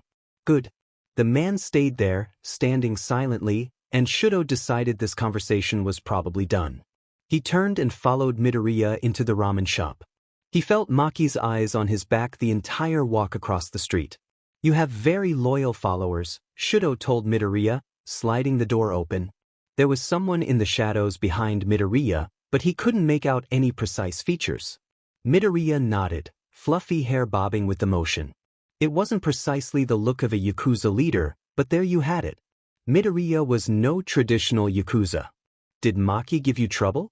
I'm afraid you'll find a lot of people on their guard around you. The words were straightforward, gentle but unapologetic. Good to see you again, the shadow said, and he recognized the voice. It was the woman who nearly recruited him from the streets. She stepped out of the shadows. At least, Spirit says it's good to see you, and I trust him. She eyed Shuto speculatively, and the message was clear. I trust him more than I trust you. Shuto ignored the pleasantry. Midoriya, how can I help you? I told you I'm going to help you, and I mean it. Midoriya stilled. Shuto, you can't throw your career away like that. Think of all the people you could help as a hero. Think of all the people I can help here. Clearly they need it. Otherwise, you would have focused on a different group of people. I'm not letting you throw your career away. And I, Shuto snapped, taking an aborted step forward, am not letting you live alone with your father without support. He steadied his voice. Let me help you, Midoriya. The woman watched the exchange with muted interest, eyes flicking between the two of them. Midoriya perched on a bar stool. Shuto, this isn't a life for you. He had forgotten how stupidly, stubbornly self-sacrificial Midoriya could be. This isn't a life for you either, Shuto bit out. Look me in the eyes and tell me you wouldn't rather avoid being chased by the government at every step. The government made their decision, Midoriya said. Now, I'm making mine. I choose to help people, and I'm not stepping away from that. I didn't mean that, I meant, Shuto broke off. I just want to help you, okay? Tell me how and I'll do it. You're not throwing away your career over this, Midoriya emphasized, holding up a hand as Shuto began to furiously protest. Shuto, I can be at peace doing what I'm doing partly because I know you guys are out there, helping the people I can't. If you truly want to help, don't take that away from me. That was harder to argue against. Midoriya's silver tongue had grown clever, it seemed. You really trust him, Spirit? The woman again. Midoriya nodded, eyes fierce. I do. Then set him on government policy. You've been complaining about that for too long. Here's your opportunity to get the number 4 involved. Midoriya slid off the seat. If he had been any younger, Shuto suspected he would be vibrating with suppressed excitement. As was, Midoriya's eyes slid into calculating wonder. If you're right. Shuto, how do you feel about government policy? It's stupid, Shuto said promptly. I was already going to propose government policies that better support the homeless as a way to help you and pull attention off your group. Midoriya's posture solidified into something certain. I can tell you all the ways the system is broken. I've seen it firsthand. If you could do anything about the state of quirk discrimination. Shudo startled. Quirk discrimination? Midoriya's eyes hardened. Yeah. It's really bad. More than a quarter of the people on the streets are there because they are denied work and housing due to their dangerous quirk, and almost 20% of the people on the streets are quirkless. That was bad. Shudo knew that much. Tell me about the quirkless, he pressed. I don't know hardly anything about them. Something passed across Midoriya's face. Shudo recognized the look. It was a sign of an incoming, passionate info dump. That's because the quirkless are highly underrepresented in media, politics, workplaces, and practically everywhere else. The places they're overrepresented are suicide rates and homelessness. Midoriya paused to draw breath. People like to pretend the quirkless don't exist, and that's easy when there's so few of them. The official quirklessness rate is 20%, right? Right? Shudo said, reeling at the onslaught of information. But it's really lower, right? Midoriya nodded sharply. Right? Quirklessness was at 20% 2 generations ago. Last generation, it was at 7%, and our generation, it's at 2%. For the children being born right now, it's less than 0.5%. 2%. And you said 20% of the homeless are quirkless? Right? And the rate of people without a quirk is about 7.5% when you average all the generations together. So the rates of quirkless on the streets almost triple what it is in the general population, Shudo said slowly. Why isn't anyone doing anything if the numbers are out there? No one cares, Midoriya said, blunt and pained. Almost no one cares about the quirkless, and almost no one cares about the people whose quirks seem too frightening to be around. That's how at least half the people end up on the streets. Shudo, if you really want to help, then do something about this. That was a huge task. Shudo had intended to throw his lot in with Midoriya, not change the fabric of society. But if Midoriya asked it of him, he would try. I'd start with the subcommittees in law reform, Midoriya suggested. There's some people there who want to see change, they just don't have power enough to do anything. The backing of the number 4 hero will go farther than you expect. Think about how much All Might changed society as a hero. You can do the same thing. To be compared to All Might was a heavy burden. Shudo knew, intimately, how hard his father worked to be number 1, and Endeavor didn't even come close to All Might. The bruised child within him was secretly glad of this fact. But Midoriya believed in him. Midoriya, who was so full of passion for not only quirks but for helping the quirkless and abused. Which reminded him. Shinso said something happened with your quirk, Shinso said slowly. He wouldn't tell me more than that. The woman drew a sharp breath. Midoriya flinched. Well, I guess we know the government knows now, he muttered. I'm surprised they didn't send out more patrols to look for me. Shinso remembered Shinsu's tense posture, his reluctance to share anything about Midoriya, his insider knowledge of Midoriya's case. I think they set the underground heroes on you, he said. Midoriya, what about your quirk? Midoriya wouldn't meet his eyes. I think you should tell him, the woman said out of the blue. Midoriya watched her, wary and tired. The woman sighed. Look, it's obvious your quirk weighs on you. If you won't tell me, tell him. Tell someone. Tell anyone. You need to get it off your chest? Midoriya flinched. The words hung in the air, heavy with invitation. Okay, Midoriya said, fragile. Kaori, could you? On it. The woman shoved herself upright and walked out the door, sparing only a glance behind her to fix Shudo with a look that warned him of the trust Midoriya was placing in him. She doesn't quite trust you, Midoriya said. I guess you've noticed there's a lot of people like that here, since it's hard to trust a system that… Midoriya stopped. You're stalling, Shudo said. Stop that? Do you really think I wouldn't understand hating part of your quirk? Hate was a guess at why Midoriya avoided the subject so fixedly. It was a good guess from Midoriya's flinch. Midoriya opened his mouth, closed it, fiddled with his hands, sat back down. No, he said, more to himself than to Shudo. You'd understand? Shudo kept quiet. It wasn't wise to interrupt someone psyching themselves up for a confession. My quirk, Midoriya stumbled out. Shudo, you'll keep this secret, right? Of course. The government already knew, it seemed, but the reassurance settled Midoriya somewhat. Midoriya breathed in it. My father's quirk, he said, slow and careful, is the power to take and give other people's quirks. He paused a beat. Shudo's mind whirled with the new information. This explained the terrifying amount of quirks the man at Kamino wielded. This explained the man's ranking as an S+ villain. This explained the government's reflexive fear of Midoriya because, stomach dropping, Shudo realized where this was headed a moment before it happened. Midoriya looked away. I inherited my father's quirk.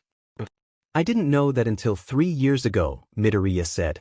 It's a long story I'd rather not share. You, Shudo said carefully, must be ranked an S+ villain then. Midoriya shuddered, twisted his fingers together. Yeah. How did you not know that? They locked your case, Shudo said bitterly. Anyone from 1A, except Shinso, doesn't get access to the police investigation on you. We're too biased. His words dripped contempt. No wonder they're careful with your information, if they think you'll go the way of your father. He considered his words, Midoriya's stiff, shamed posture, Midoriya's lack of eye contact. Good on you for shoving it in their faces with a soup kitchen, he added, near cheerful. This startled an almost laugh out of Midoriya. Mission accomplished. So you can take and give quirks? Shudo said, trying to pump acceptance into every word. This quirk was frightening. That didn't mean Midoriya was frightening, though, and Shudo would go to his grave proclaiming that. But, can you show me? Midoriya's eyes snapped to him, half startled, half afraid. I think I remember someone telling me, Shudo said, deliberately slow, that my quirk was my power. Not my father's. Midoriya's mask fluctuated, wavered, and dissolved into furious tears. This lasted some time. Shudo vividly remembered the gut punch the words had been at the sports festival. Did Midoriya want comfort? Privacy? Shudo had no idea, so he sat there, awkwardly stiff, and waited out the tears. Midoriya dried out at length, sniffling. It's not fair to use my words against me, he said, but already his voice was shades happier. You wanted to see? Shudo nodded, wordless. Midoriya lit up. Literally. It was a slow thing, skin brightening from dull to glowing to radiant by degrees. By the end, Shudo felt like he was staring into the depths of a supernova, all swirling glory. Midoriya let it go almost shyly, light flickering out like a candle. Shudo blinked to readjust. And blinked again, after images staining his eyes white. Midoriya was crying again. This time, the tears were slow and silent, and glowed ever so slightly. It suits you, Shudo said quietly. The quirk, now was not the time to ask who and how and why. Now was the time for kind honesty. Thanks, Midoriya whispered, voice muffled through the arm scrubbing at his face. Then, quieter yet, I like this quirk, Shudo. Me too, Shudo murmured, and let his words drop away into silence. They stayed like that a while. Midoriya scooted closer to Shudo. Shudo shifted his weight toward Midoriya. Outside, the autumn wind tugged at the building, sending creaks through the room. Shudo shivered, the building lacked heating, and sitting still wasn't a favorable position. He'd set himself on fire, just a bit, but the whole room was dry wood and he wasn't going to risk stray sparks. Midoriya let out a breathy little laugh and tossed him a hand warmer. It's left over, he said. I had that one ready from before. Shudo curled his hands around the packet, basking in the glow that sent warm shudders down his body. Just like Midoriya, he thought. Quiet, glowing warmth. What other quirks do you have? He asked cautiously. Midoriya wrapped his arms around himself. Plus, mostly physical mutations, but I've got some healing, damage, and enhancement quirks, too. His voice cut off at the end of the sentence, subtly tense, and Shudo didn't press. Okay, Shudo said, trying to shape his question, already knowing the answer. Do you want to talk about it more? Midoriya's face attempted a mask before giving up halfway through.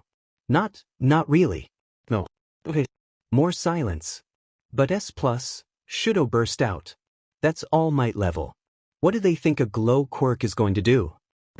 He realized, too late, that this was back on the topic Midoriya just said he wanted to avoid. Midoriya wordlessly extended a hand, arms straightening at the elbow to point at the wall. There was a rush of air and bang. Shudo looked at where the wall used to be. Shards of wood flecked off the gaping hole. Outside there were shouts. Midoriya paused, then his forehead broke apart. Out squirmed a horn, small and off-center. Shudo blinked. And the wall wove itself back together, an explosion in reverse. Wood arced back into position, support beams re-knitted themselves, flaking paint reapplied itself. Shudo glanced at Midoriya. The horn was gone. I recognize the air blast from Kamino, he said slowly, dreading the implications, but the horn quirk is new. Asterisk, did you take someone's quirk away? Asterisk, he didn't dare ask. Midoriya heard the question anyways, because of course he did. Muted pride, flashed across his face. That's maybe the one good thing that's come from this quirk, he said, shifting into a more upright position. There was this little girl. A Yakuza was abusing her for her quirk. They were killing her over and over. Shudo? That hit far too close to home. Shudo gagged with fleeting memories of training until his throat was raw from throwing up. I'm not comfortable with this quirk. But Eri showed me I can use it for good. Father told me this Yakuza was making quirk-canceling bullets. So we stopped them.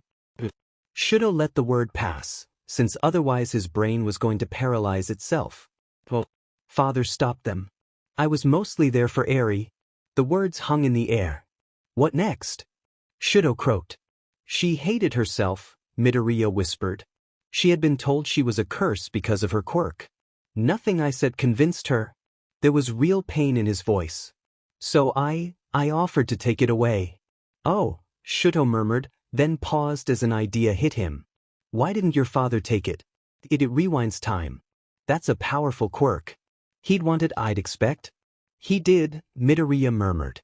He's borrowed it a few times. Why doesn't he always keep it? Shudo pressed. The ice in his guts told him this was important. Midoriya's face went blank again. Because we made a deal. Oh no. Tell me the deal, Midoriya. No, and that was the end of that, Shudo knew, from tone of voice alone. He could scream. Instead, he stood and traced the perfectly unbroken wall, with splintering under his fingers. By the time he finished, he had his temper back under control. The soup kitchen, Midoriya said, clearly grasping for a change in subject. You asked about it? Shudo nodded. He would allow the change in conversation. For now. It's not just the soup kitchen. Shudo nodded again. By now, that much was clear. Midoriya had an information network, a fast one that told him about Shudo's disastrous encounter with the soup kitchen within the hour. It's a full system, Midoriya confessed. Self-defense lessons, a cooperative network between gangs, a food system, an alert system for avoiding being in the crossfire of villain fights. This place here is a safe ground. Police don't know about it, and villains know to stay away. We just started quirk control lessons, since most quirked people on the streets don't really know how to handle their quirk. The words were calm and confident. What followed, less so. I really hate using the word Yakuza, Midoriya said, slow and reluctant, but I get why the police see us that way. Shudo snorted. No offense, Midoriya, but you're definitely leading a Yakuza. He ticked off the points on his fingers. You have an information network, you have a self-run organization that wants nothing to do with the government, you're encouraging people to use their quirks, and you're completely under the radar of the law. Midoriya bit his lip. When you say it like that, I'm saying the truth, Shudo finished. Look, it's not a bad thing. I'd join you if you'd let me. Midoriya's face quite clearly said that no, he would not be letting Shudo join him. Formally at least. Shudo took a deep breath. All I'm saying is that you are more than technically running a criminal organization. Midoriya nodded, flinched. So what you need, Shudo stressed, is someone distracting the government from you. How do I start? It sounds like you have some ideas already, Midoriya mumbled. Start there. I don't know. He paused. We've been really lucky the government has ignored what looks like a soup kitchen on paper. Shudo, I don't know how much longer I can keep up running this and running from the government, not when you said the underground heroes are looking for me. That's why I'm here, Shudo repeated. Where will the government find you first? The soup kitchen, Midoriya said, a little more firmly. It doesn't pass safety regulations, but no one from the government has bothered to check us out yet. I'll work on it, Shudo promised. He glanced outside. It was getting dark. Pulling out his phone, he checked the time and cursed. I have patrol in half an hour. I've got to go. Midoriya stood, and his mask slid back on. I'll walk you out. Don't take this as an excuse to disappear on me again, Shudo warned. I expect to stay in contact with you. I disappear on everyone, Midoriya said. That's the point. But I'll try to keep in contact.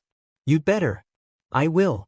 They left, past broken buildings and dark shadows of people lining the walls, the gathering more crowded now than a few hours ago. Shudo stepped carefully past the shifting rocks underfoot and turned. Midoriya was glowing slightly, now, his freckles little points of light in the darkness. Be safe, Shudo said, a plea. You too. Shudo nodded. Good night. It ached to leave Midoriya in the shadows, but he would do it for Midoriya's sake. He turned once, to the sight of two silhouettes in the darkness. Shudo's heart, footsteps hesitated. Hung motionless. Continued. Midoriya had made it 3 years. He had to trust Midoriya, now. He tugged out his phone once out of earshot. That was important because All Might picked up. Todoroki? The man sounded tired. It was late, Shudo realized. Late enough for a retired old man to be in bed. A flash of guilt.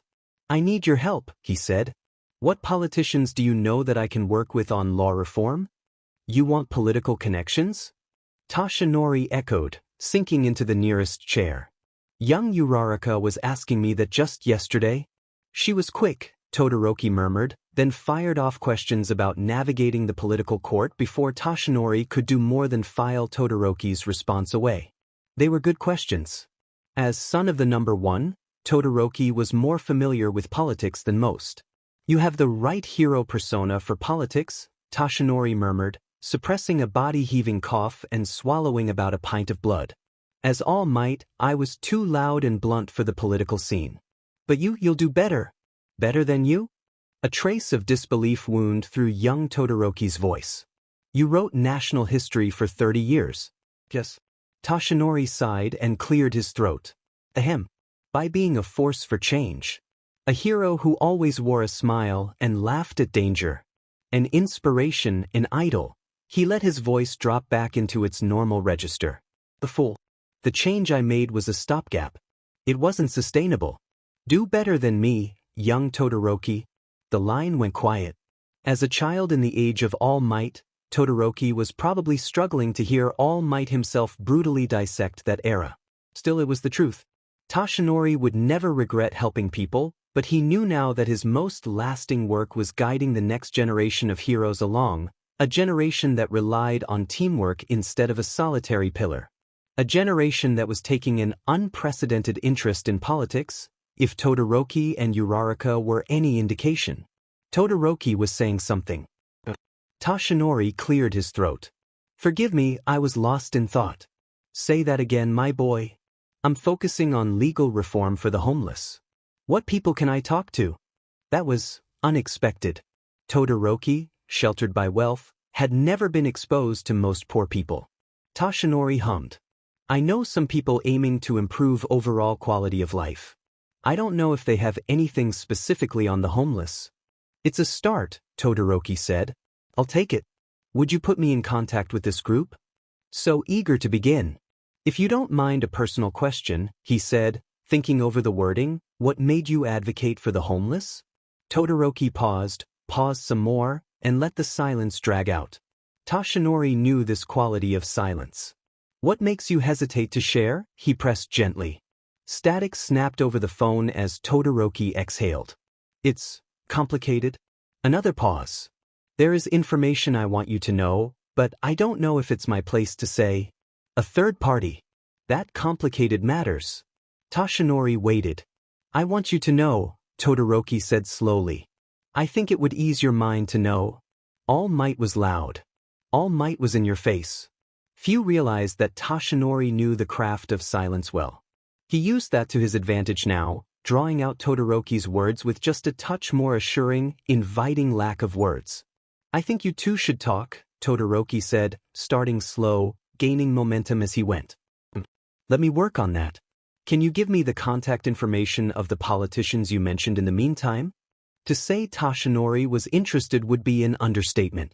All sorts wanted to meet All Might, even a retired All Might. But for Todoroki to single his contact out, they were something special. I look forward to hearing from your contact, he said. I believe the leader of the Quality of Life movement is named Aichi Kobayashi. I'll put you two in email contact. Thanks, Todoroki said, then hung up with his usual abruptness. Toshinori padded heavily over to his computer, where an email to Inko Midoriya lay half-written. He had made a point to keep in contact with her. First and foremost, he wanted her to feel she wasn't alone, stripped of sun and country and peace of mind about her husband. Second, looking to the future, he wanted her to know she had All Might as a contact should she run into legal trouble from any of the many governments that had taken sudden interest in the wife of All for One. Her correspondences back were stilted and brief, but warm. Forgive me for not writing more personally, she had said, but you can guess who is monitoring my email, and he doesn't like you. Your kindness, however, is greatly appreciated. Even now, Inko Midoriya held herself with dignity. Toshinori respected that greatly. Now he was taking a risk. A dangerous risk, an aching need. He had drafted several paragraphs worth of text before Todoroki's call, but now he deleted them all. They were too roundabout, and it wasn't as if All for One would miss the message if it was flanked by a few extra paragraphs. Have you had contact with your son? He wrote in shaking hands. I am not asking for information on him. I just want to know if he's safe. He had drafted versions of this email many, many times over the past 2.5 years, but only now did he dare to send it. Now, when Naomasa reported round 2 of the face-off between Stain and a green-haired young man. All for One had Izuku on a leash, but the leash was slack enough that retaliation wouldn't choke Izuku.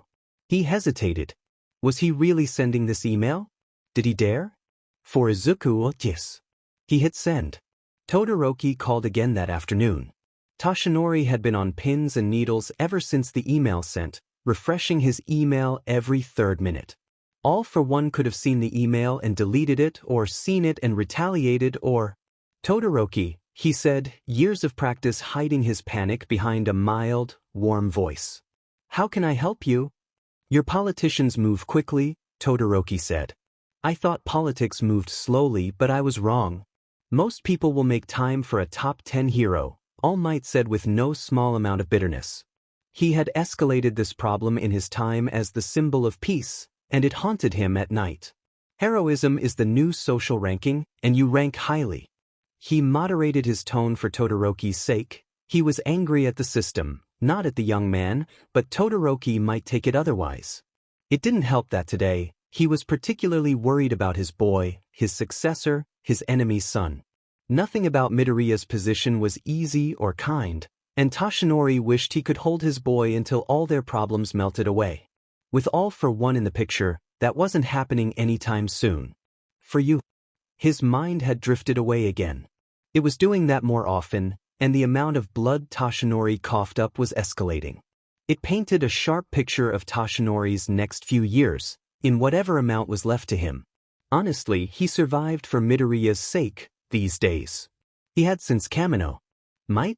All Might, are you there? I'm here, Toshinori said, lowering himself onto his bed. Forgive me.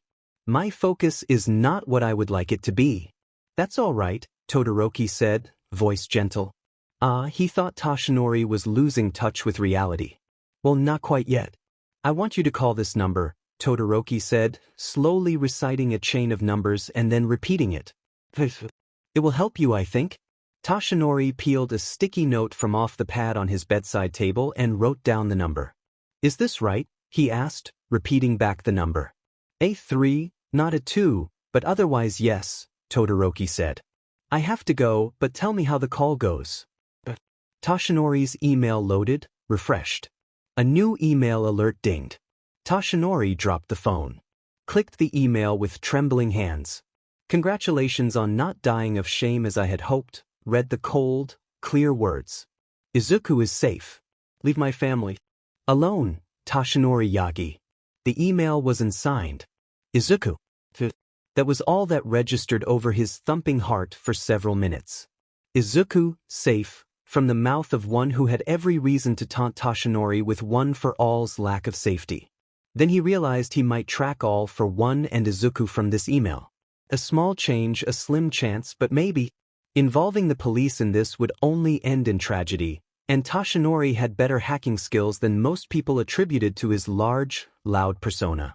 He had run into too many cases of a ticking bomb, a risky venture into an underground database, an unsecured communication between villains to not have at least an honorary college degree in hacking. So, it appeared, did All for One. The moment Toshinori tried to access the send location of the email, his computer downloaded about 50 different viruses that would no doubt destroy his computer. There were precedents in place for this. All Might's computerized enough classified information on it to be a matter of national security, so the moment a virus tried to broadcast information to an outside source, the computer would wipe itself. Almost on cue, his computer flickered and a message popped up informing him his computer would wipe in 5, 4, 3, and he knew that any attempt to meddle with the wipe would trigger a tiny bomb in the computer that would decimate the hard drive and do a number on anyone nearby. He had pictures of Izuku on this computer. Pictures of his boy laughing, of his boy straining to pull a refrigerator on the beach, of his boy vibrating with information almost too fast for the camera to capture a steady image. He had all the pictures backed up on 5 different hard drives, but the loss still ached.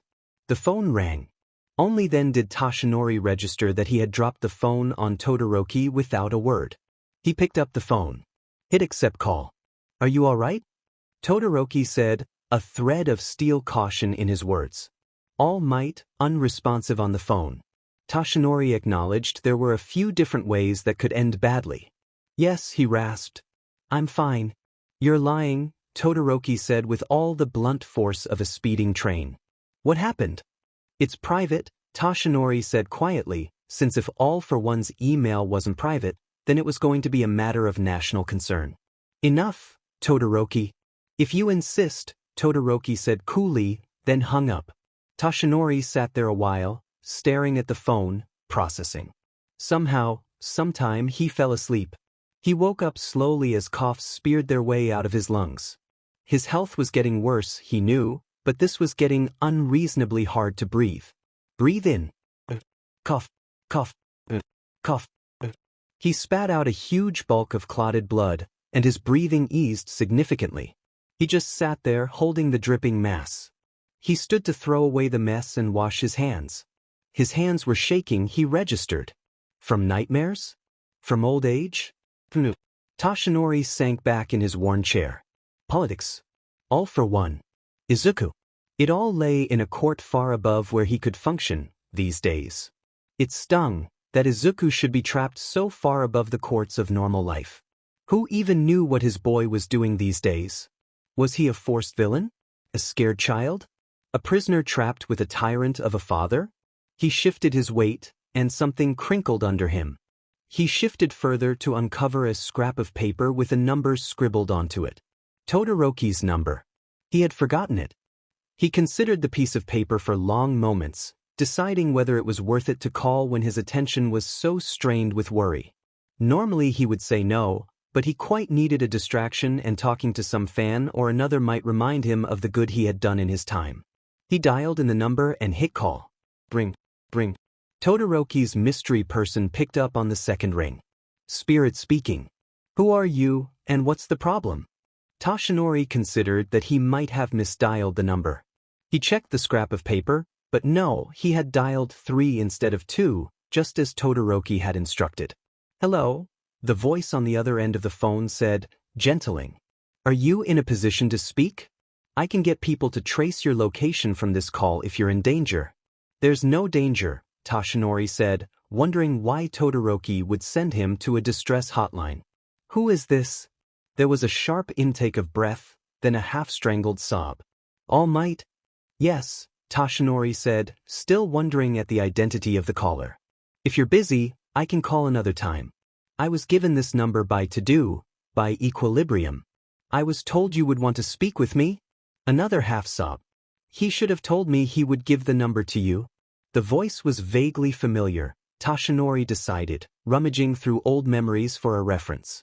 All Might had met dozens of people a day for decades. It was hard. All Might, the speaker said, voice stabilizing. Father is going to be really upset that you called after that email. That email. Time shattered into bits, and Toshinori's heart along with it. Izuku, he whispered. Hi, Izuku whispered back, voice ever so older than when he was taken. Hi, All Might. Reality came crashing down. You'll get in trouble for this call, he murmured. Won't you? Todoroki will, Izuku muttered. I'll work on that. I have more free rein than you might think. I should have called you earlier, to let you know that. All for One wouldn't stand for it, Toshinori bit out, regretting putting Izuku in danger, even for these golden moments alone with Izuku. He won't now.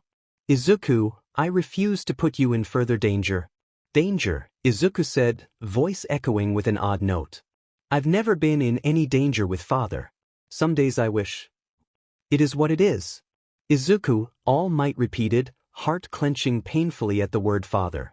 I know you have no regard for your own safety. Believe it or not, I've grown out of that, Izuku said and paused. Then, the words tinny with distance, came the words, no, it's All Might. Another pause. No, I didn't know it was him. The call came from my work phone. Another pause. No, you can't talk to him. You're just going to tell him to go and die again. Father. Beep. A dial tone. Toshinori set the phone down, let out a shaky breath, and wept for his boy. The phone rang. Toshinori regarded it, almost numb from over-emotion. He answered. Greetings, drawled an all-too-familiar voice. It was All for One's voice that Izuku's voice had put Toshinori in mind of. A realization for another day. You are persistent, aren't you, little Yagi? All for One continued, still ice calm. I did warn you to leave my family alone. From the distance came thudding footsteps, and the half-yell to give my phone back. Izuku says you didn't know where the number led, this time, All for One said, unruffled. And he would be terribly disappointed if your internal organs somehow left your body. Stop harassing All Might, said Izuku from somewhere in the distance, and give my phone back. What if someone actually calls me on it? This is your final warning. Keep away from Izuku, and I'll keep away from the pathetic shell you've become. Otherwise, his voice dripped poisonous promise. I wouldn't call him anyways, Toshinori breathed. Not when you have him under your power. I love, the words tasted like ash in his mouth, I love your son enough to not put him in danger from you. I would never hurt Izuku, All for One said with cold contempt. Not on purpose, and neither out of the incompetence you demonstrated in your short time with him. There was a lingering pause. I'm not turning hero, Izuku's voice said, echoing oddly. Now give my phone back. I want to ask him about law reform. The line went dead. Toshinori stared at the phone, numb, until it rang in his hand again. He answered, Can't believe he agreed to this, Izuku was muttering. Oh, you answered. Listen, do you know any heroes interested in law reform? Todoroki. Uraraka. The words lay there on the tip of his tongue. Because I've been working on helping the homeless and could really use some legal support? Todoroki. Uraraka. Now the words burned on his tongue. What did they know? How had Todoroki, at least, got in contact with Izuku enough to shift his career towards politics? You already know about Todoroki and Uraraka, he said, attention thoroughly engrossed. Uraraka? Izuku said, startled. No, I didn't. I follow. A pause over the line. Rustling and footsteps. We agreed, Izuku said from far away again. I couldn't tip the odds in anything hero or villain related. This is politics. All for One said something from too far away to hear. Stain was a vigilante, Izuku answered, passionate. That's different.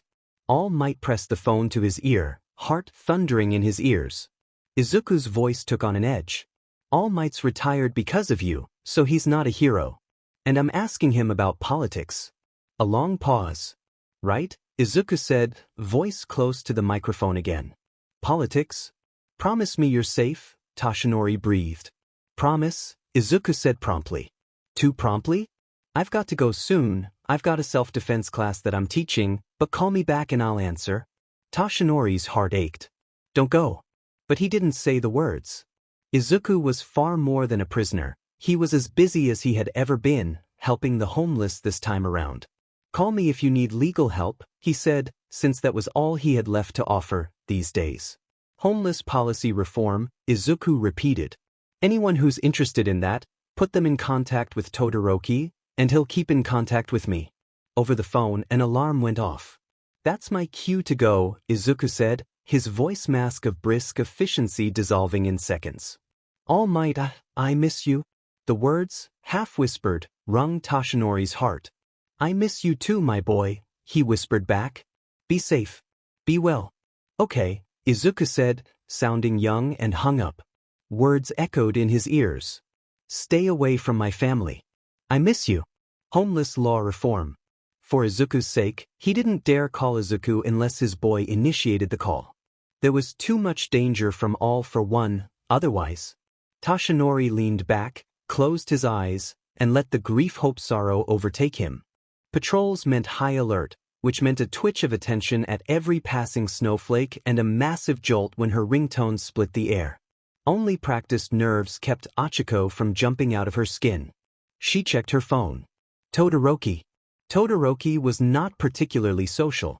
She well expected to go months without talking to him, and given they had talked at her hospital bedside just days ago, she wasn't expecting whatever this was.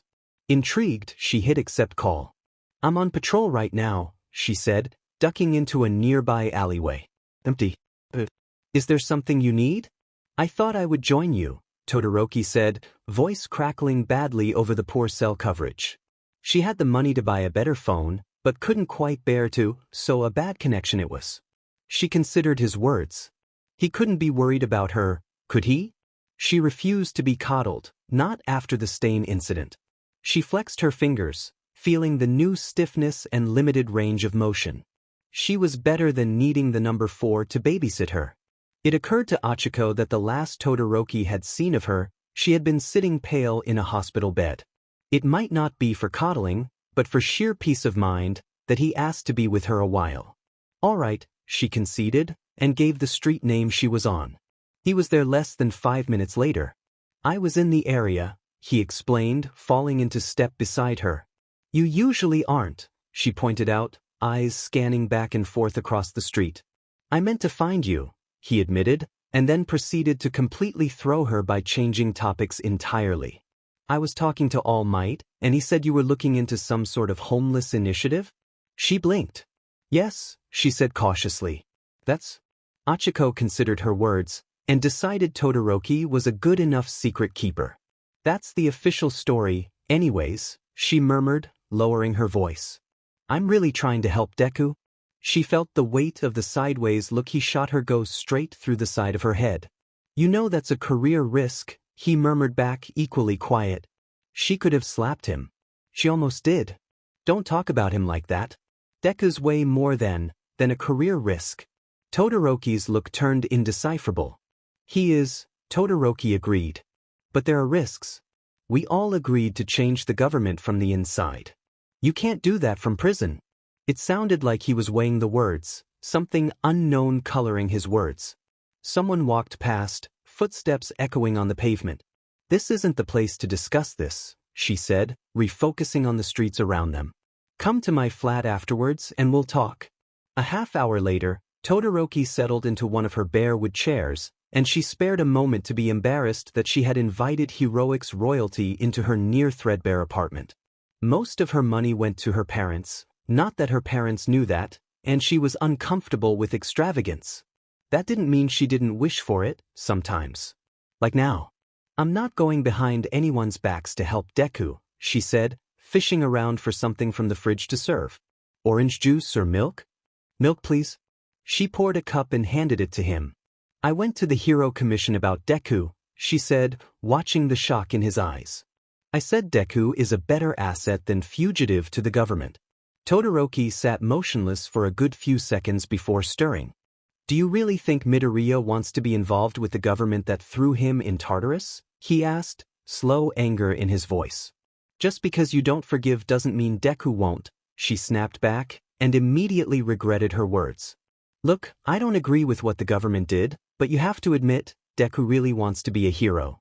I want to give him a second chance at that, and there's people on the Hero Commission who agree. Todoroki sipped his milk. You've been busy since staying, he said at length.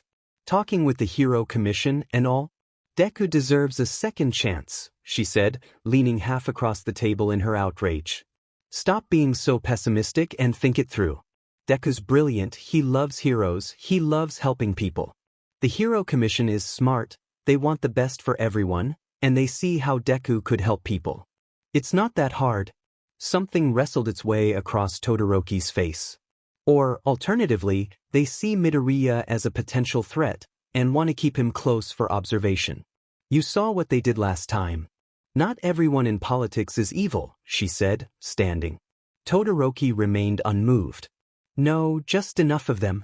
Just because, she started, then bit back the words in shame. Todoroki had every right to be angry at certain politicians for how they allowed the destruction of his childhood, even if it gave him a warped view of all politicians. Not all of them were bad, and quite a few were wanting change. If she could just help him see that, it probably wouldn't happen in just one night, she admitted to herself. There are good people trying their best, among everyone else, she said, settling carefully on the words. I'm working with people like that. Todoroki looked at her face and apparently admitted defeat. If you say so, he said wearily. Just don't put Midoriya in a position where he's forced into anything. Let him make his own choices. Of course, she said, startled and appalled. What do you take me for? Todoroki's forehead creased, and his face gentled, and he opened his mouth to speak. Dread creeping up her lungs. Darkness. Achiko gasped for air, risking a glance at Todoroki. He sat, grim and unmoving. He had been expecting this, somehow. Someone, stepped out of the shadows. Shudo Todoroki, said a voice. It was a calm voice, one that didn't bother with projecting fear because it knew its listener would feel it anyways. Achiko slid a hand toward the gun at her hip. A cold hand grabbed her. It was Todoroki, eyes flashing near desperate warning. Slowly, she eased her hands back into view. The voice watched her, silently sarcastic. You think a gun can stop me? Instincts told her that no, guns wouldn't do much to stop this presence. She swallowed, mentally readied her hands. Breathe in. Breathe out. This was no time to lose her cool. You dare interfere with the affairs of my son, the man murmured. Todoroki tipped his head up, for a moment the cold, remote presence he had been when they first met. Yes. If you love him, then allow him to talk to his friends. I allowed it, the voice said, getting closer as shadows loomed. I allowed him you, and you broke that trust? I put him in contact with another friend, Todoroki said, still remote. All might is your enemy, not his.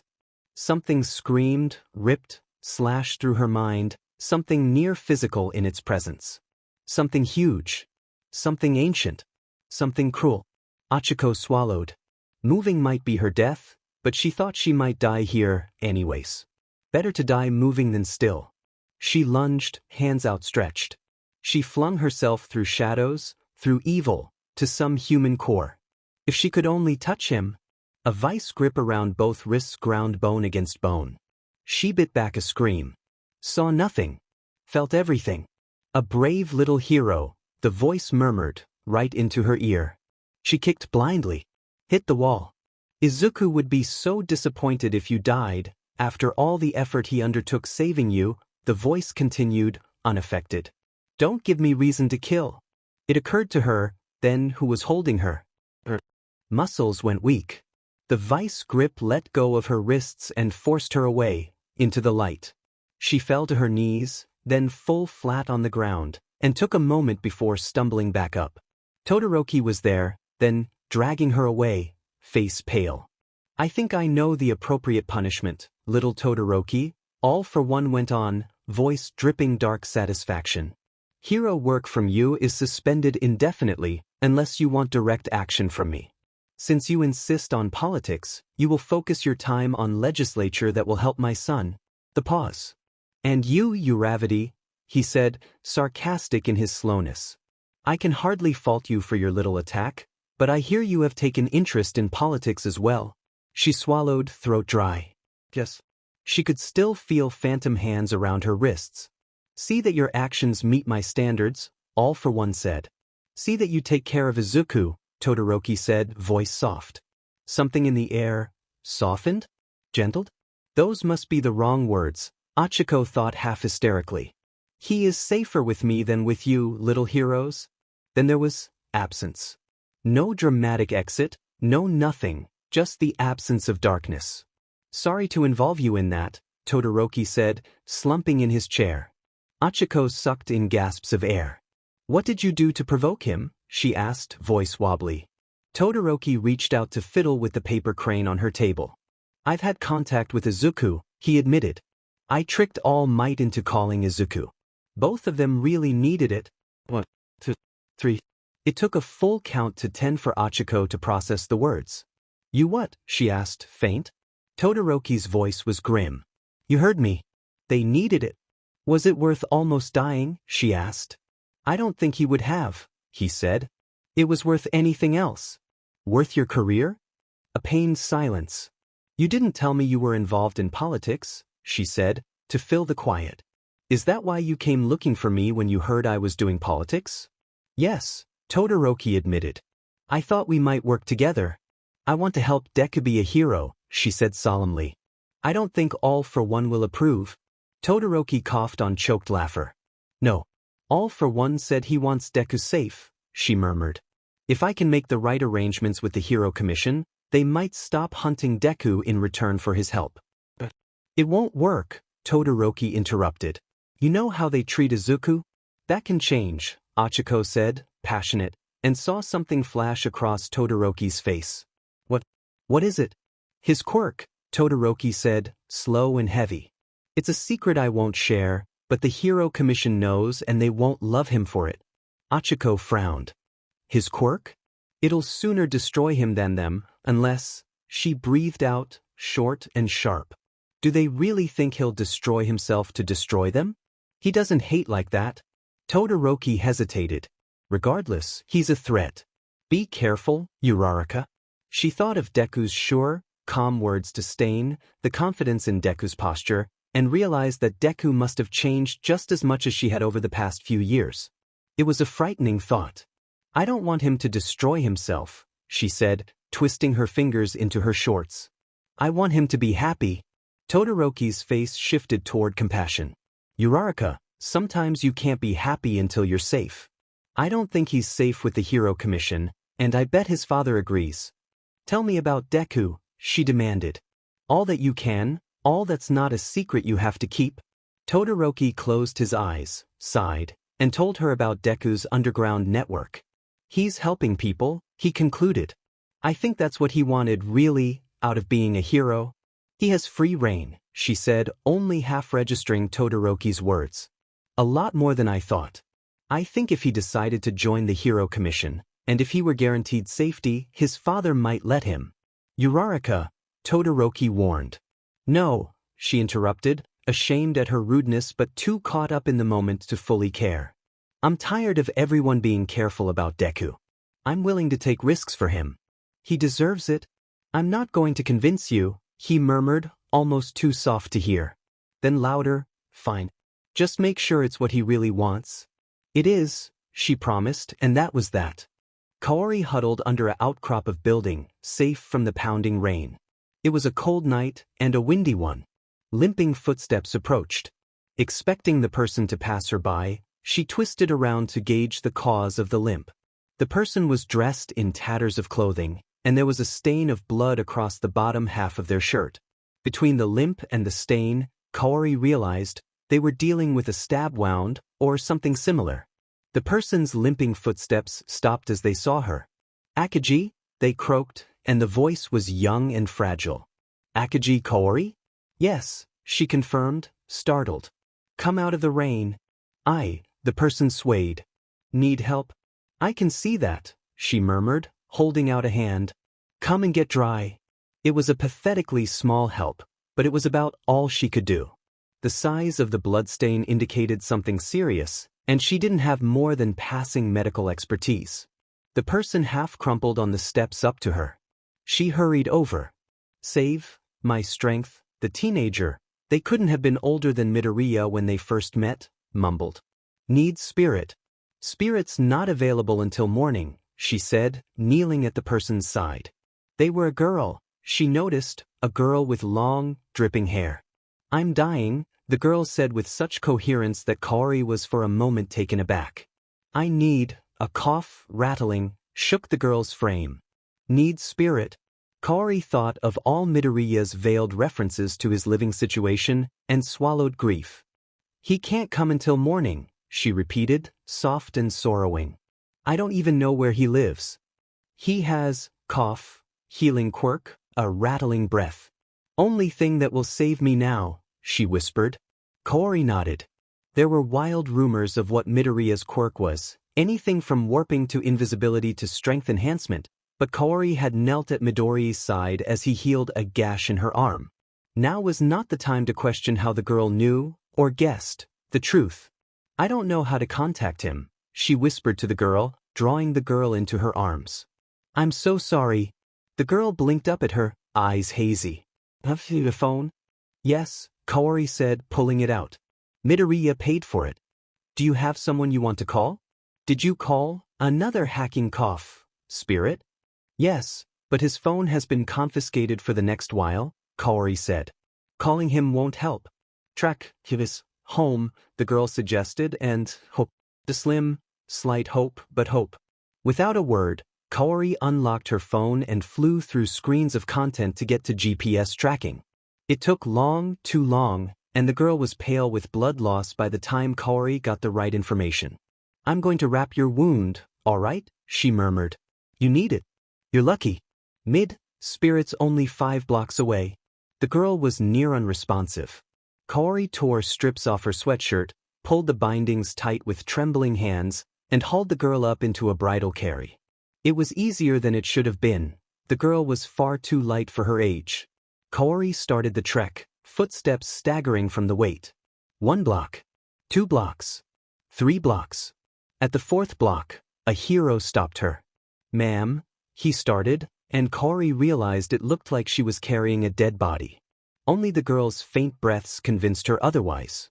There was no time for this. Gritting her teeth, Kaori summoned the sound of a full-on battle a block away, the sheet distance spiking a headache behind her eyes. The hero glanced at her, glanced over his shoulder, glanced again, and left at a run for the supposed fight. That gave her about 5 minutes. She could make it. She could. Breath coming in gasps, she hauled onwards, digging from a fast-draining well of energy to go faster, faster, faster. The GPS pin came into sight. The house was utterly nondescript. She shouldn't have expected anything else. Propping the girl against the wall of the house, she knocked. Nothing. She knocked again, louder. Behind her, faintly, the sound of running footsteps. She banged on the door, desperate. If she got arrested here and now, the girl would die and Midoriya's ability to handle the homeless network would be severely impaired. Someone tall opened the door. Not Midoriya. I need to see Midoriya Izuku now, she said, kneeling to heft the deadweight body of the girl. The man paused for an agonizing second before opening the door. Kaori stumbled through, and the door shut with the audible click of locks being turned. How did you find this place? The man asked, quiet and deadly. He was running risk assessment. Well, fair enough, Kaori was doing the same thing. The man wasn't bothering to hide his threat level. Between the height, the sense of firm agelessness, and the posture of one who was used to crushing things underfoot, the man registered as maximum threat. So this was Midoriya's father. But there were more important things at hand. This girl is dying, she said. I need Midoriya to heal her now. How did you find this place? The man repeated, implacable. I've called Midoriya on the phone before, and I used the signal to track his GPS location to here. She breathed, exhausted and urgent. Please, sir. The sir was inadvertent, it slipped out naturally. This girl is about to die. I need Midoriya to heal her now. The man paused, lost in thought. A knock echoed on the door, and Kaori's heart sank. Move out of the way, the man said, cold and composed, and Kaori shuffled into the closest hallway. She could no longer see the man or the door, but she heard crystal clear the sound of a door opening. I am sorry to intrude on your evening, said the voice of the hero who had pursued her, but have you seen a young woman carrying a body? This is of utmost importance. I have not, said the man, and Kaori leaned against the wall in stark relief. In her arms, the girl stirred weakly. Please contact a hero or the police should you see anyone matching that description, the hero said, and the door shut without further discussion. The man came back into sight. I require your name, he said, and there was no refusing the tone. Kaori swallowed, well aware the danger such a man knowing her name could cause. Well aware that it was already too late for that. Akagi Kaori, she said. Sir, please, this girl is dying. Something like comprehension flashed across the man's features. You are my son's lieutenant. Very well. He held out his arms. I will take her now. Kaori clung tight to the girl. Oh. I'll wait for Midoriya. A stubborn thing, aren't you? I should have expected no less. But I insist on handling the girl to see if she is a spy. She's dying, Kaori snapped. In her arms, the girl's breathing was nearly non-existent. That is the first priority. On the contrary, the man murmured. I will gladly sacrifice one life to keep my location secure. He looked at her, sharp and intense, and she heard the unspoken words. You are already one too many.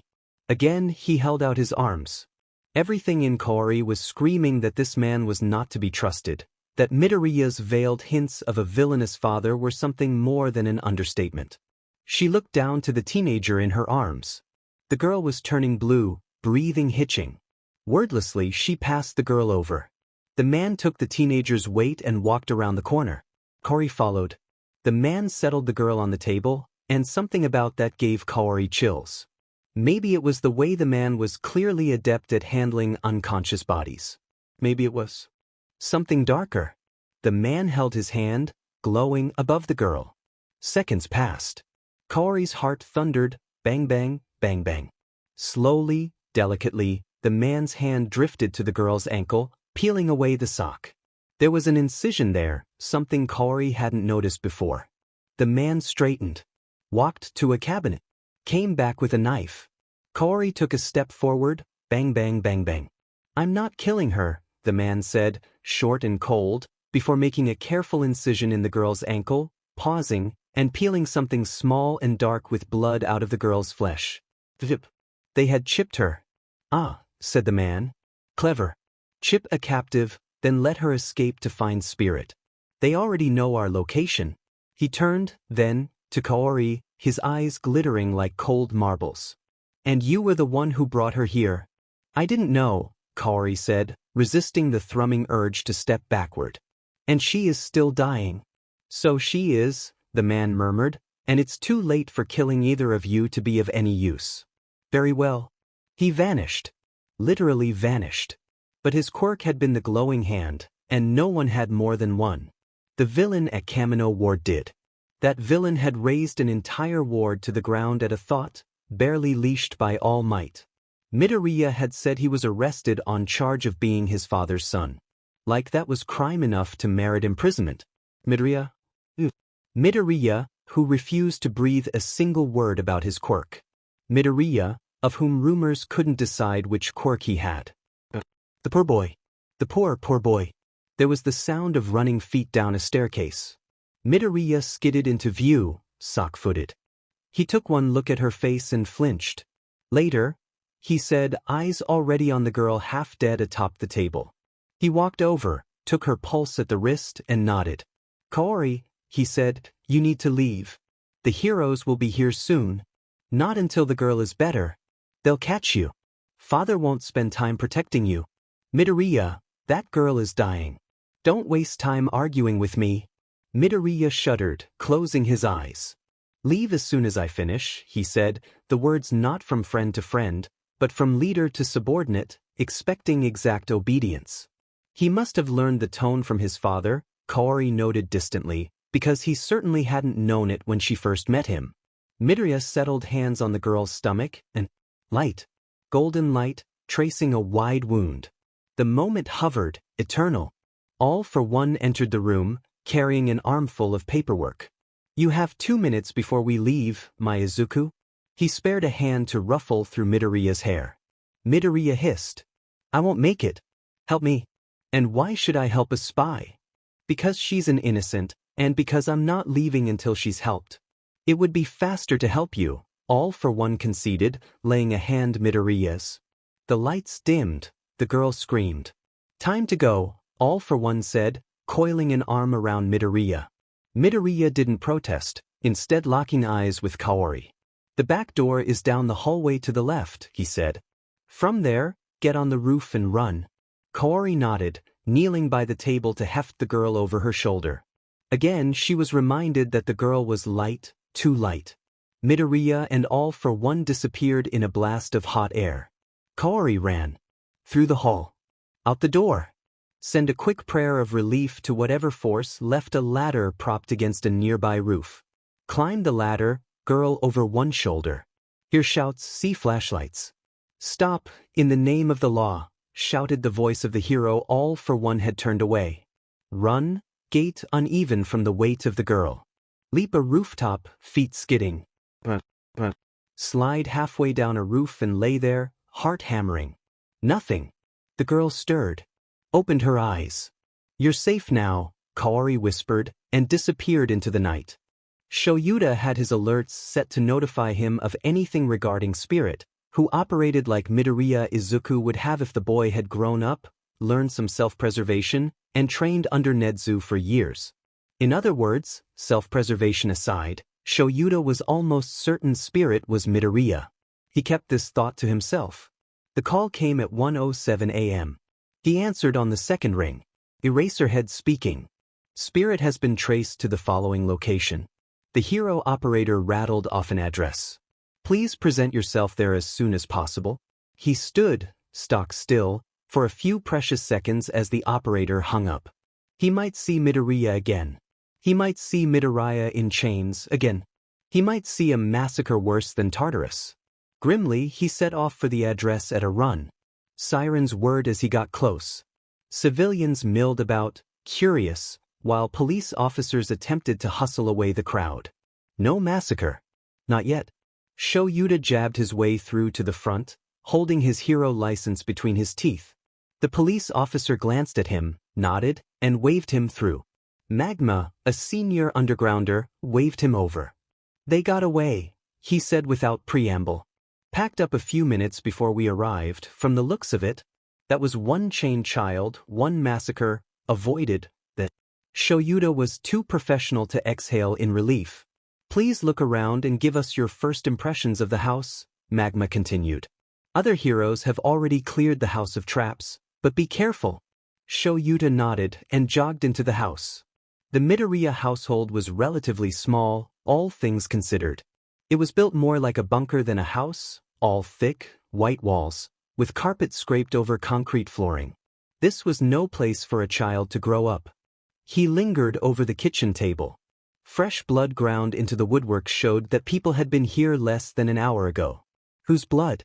He wondered, sidestepping into the hallway. He prodded farther into the guts of the house, pushing past forensic experts and heroes at every turn. A bathroom. A bedroom.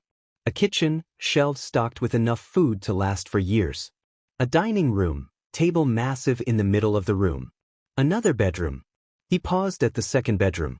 It was less utilitarian than the rest of the house, from the colorful blankets on the bed to the wide array of books on the shelves. Quirk theory, read one spine. There were others. The Adventures of Inko. Sherlock Holmes. Pre-Quirk history. Shoyuta entered the room slowly, looking for some clue to Midoriya's well-being. The desk caught his attention, a neatly organized waterfall of scribbled notes. He bent down, scanning the papers. Homeless shelters. Soup kitchens. Hero patrol routes, startlingly accurate. Martial arts. That was Midoriya's handwriting, all right. Alone in the room, He allowed himself a stab of pain-guilt resignation. There wasn't any avoiding it, now. These notes would be cross-referenced with Midoriya's UA schoolwork, and the whole underground hero network would be buzzing with the news soon enough. The manhunt for Spirit had already dragged in most underground heroes already. He let his fingers touch a scrap of paper detailing food distribution routes. It implied that Midoriya was out there, delivering supplies in person. It meant that All for One was letting his son roam free, at least in part. It meant that Midoriya would be that much easier to find and recapture. He moved on. The bed was rumpled, as if Midoriya had rolled out of sleep when the spy came through the door. Shoyuta still needed to figure out how the Hero Commission had placed a spy into All for One's house, but that was a secondary urgency to learning if Midoriya was safe. He rescanned the room. Black clothes, dusty with use, lay draped over the desk chair and tucked neatly into the closet. The clothes were a modified, more inconspicuous version of Shigaraki's all-black clothes. Shoyuta closed his eyes to ward off the impending headache. Someone at the door. Turned. Magma. What do you see? Magma asked, walking into the room. Shoyuta considered his words carefully. He didn't want to implicate Midoriya, but the handwriting analyses would come back soon enough, and it would raise questions why he didn't recognize his own student's handwriting. Gingerly, he picked up a scribbled piece of paper. This is Midoriya Izuku's handwriting, he said, slow as a death toll. Magma nodded, face sympathetic. We suspected as much. That is part of why you were asked to come on site. I'm sorry, Aizawa. Shoyuta nodded, feeling his hair stir at the motion. I thought this might happen. The Hero Commission has contingency plans for Spirit being Midoriya, Magma continued, near gently. You're to be a top investigator, given your knowledge of the boy. Some superiors worried about your sentimentality, but you have consistently proven yourself to be a professional. I'll forward you details tomorrow morning. Shoyuta nodded, face carefully blank. The rest of the visit passed in a blur. You're to be a top investigator haunting Shoyuta at every step. He couldn't hunt down Midoriya like he deserved any of this. Yet, to refuse the Hero Commission so boldly would be the end of his career, and then where would his students be? He walked home, hunched agonist drizzling rain. Walked up the steps to his house. Opened the door. He scanned the room, more out of instinct than reason. Someone else was breathing in the room. Rushing forward, he flipped the person over his shoulder before he properly registered the presence. With a boot on the person's chest, his knife at their throat, he flicked out his scarf to snag the light switch. Midoriya looked up at him, eyes trusting. Hi, sensei. I'm assigned to lead your case. Shoyuta snapped through the thundering heartbeat of he's safe, he's safe, he's safe. Think before you step. The unspoken words. This was all the warning he could give Midoriya. I know, Midoriya said, infuriatingly calm. I came to say, don't risk your career over me. Curse this self-sacrificial child. You know what that means for you, Shoyuta said, offering Midoriya a hand up. Midoriya took it. I know, he agreed. Also, I have news about Trigger. Shoyuta blinked. Explain. Someone has a large supply of Trigger and is trying to fuel a mob with it, Midoriya said, straight to the point, and then, almost but not quite an afterthought. It's beyond the scope of what I typically deal with. Shoyuta took a step closer. And what is your typical scope? Midoriya smiled back, refusing to be intimidated. I'm not a vigilante, if that's what you're asking. I intervene before things hit that level. Midoriya was a manipulator, then, training under the hand of his father. Midoriya, Shoyuta said slowly, the only known source of Trigger is your father. That's exactly the problem, Midoriya said without missing a beat. Father has no knowledge of the Trigger supplier, and only a vague idea about their plans. We think. Midoriya's phone buzzed, such a little sound for how it sent shivers crawling up Shuta's back. The young man flashed a look at his lock screen, slipping the phone back into his pocket with an apologetic look. I have to go, he said, all calm certainty. We think the Trigger deal is located in or around Tokyo. They're definitely not associated with the League of Villains. Good luck. The League of Villains, Shoyuta said. What is your relationship to them? Midoriya shrugged, black ooze already encompassing his legs. We tolerate each other. Shigaraki? Midoriya made a face. He's a mess. If you see him, tell him I said hi. And then he was gone. Shoyuta let out a long breath, only then letting the crash of the day hit him. Midoriya, for all he was pressed into the underworld, was still so full of light. Shoyuta would hang on to that knowledge. Someday, when crippling self-blame would stop him from being overwhelmed with the knowledge that he let them take the kid to Tartarus, he might even be comforted by the knowledge. Midoriya had given him important knowledge. His old class was too wrapped up in searching for justice for Midoriya, but Shoyuta knew that, no matter how much it burned, one had to look at the bigger picture. Midoriya's arrest and kidnapping were known facts. Midoriya's relationship with the League? Unknown. He would have to think about this. Dragging a weary hand over his eyes, he committed Midoriya's brief visitation to memory and stumbled upstairs to bed.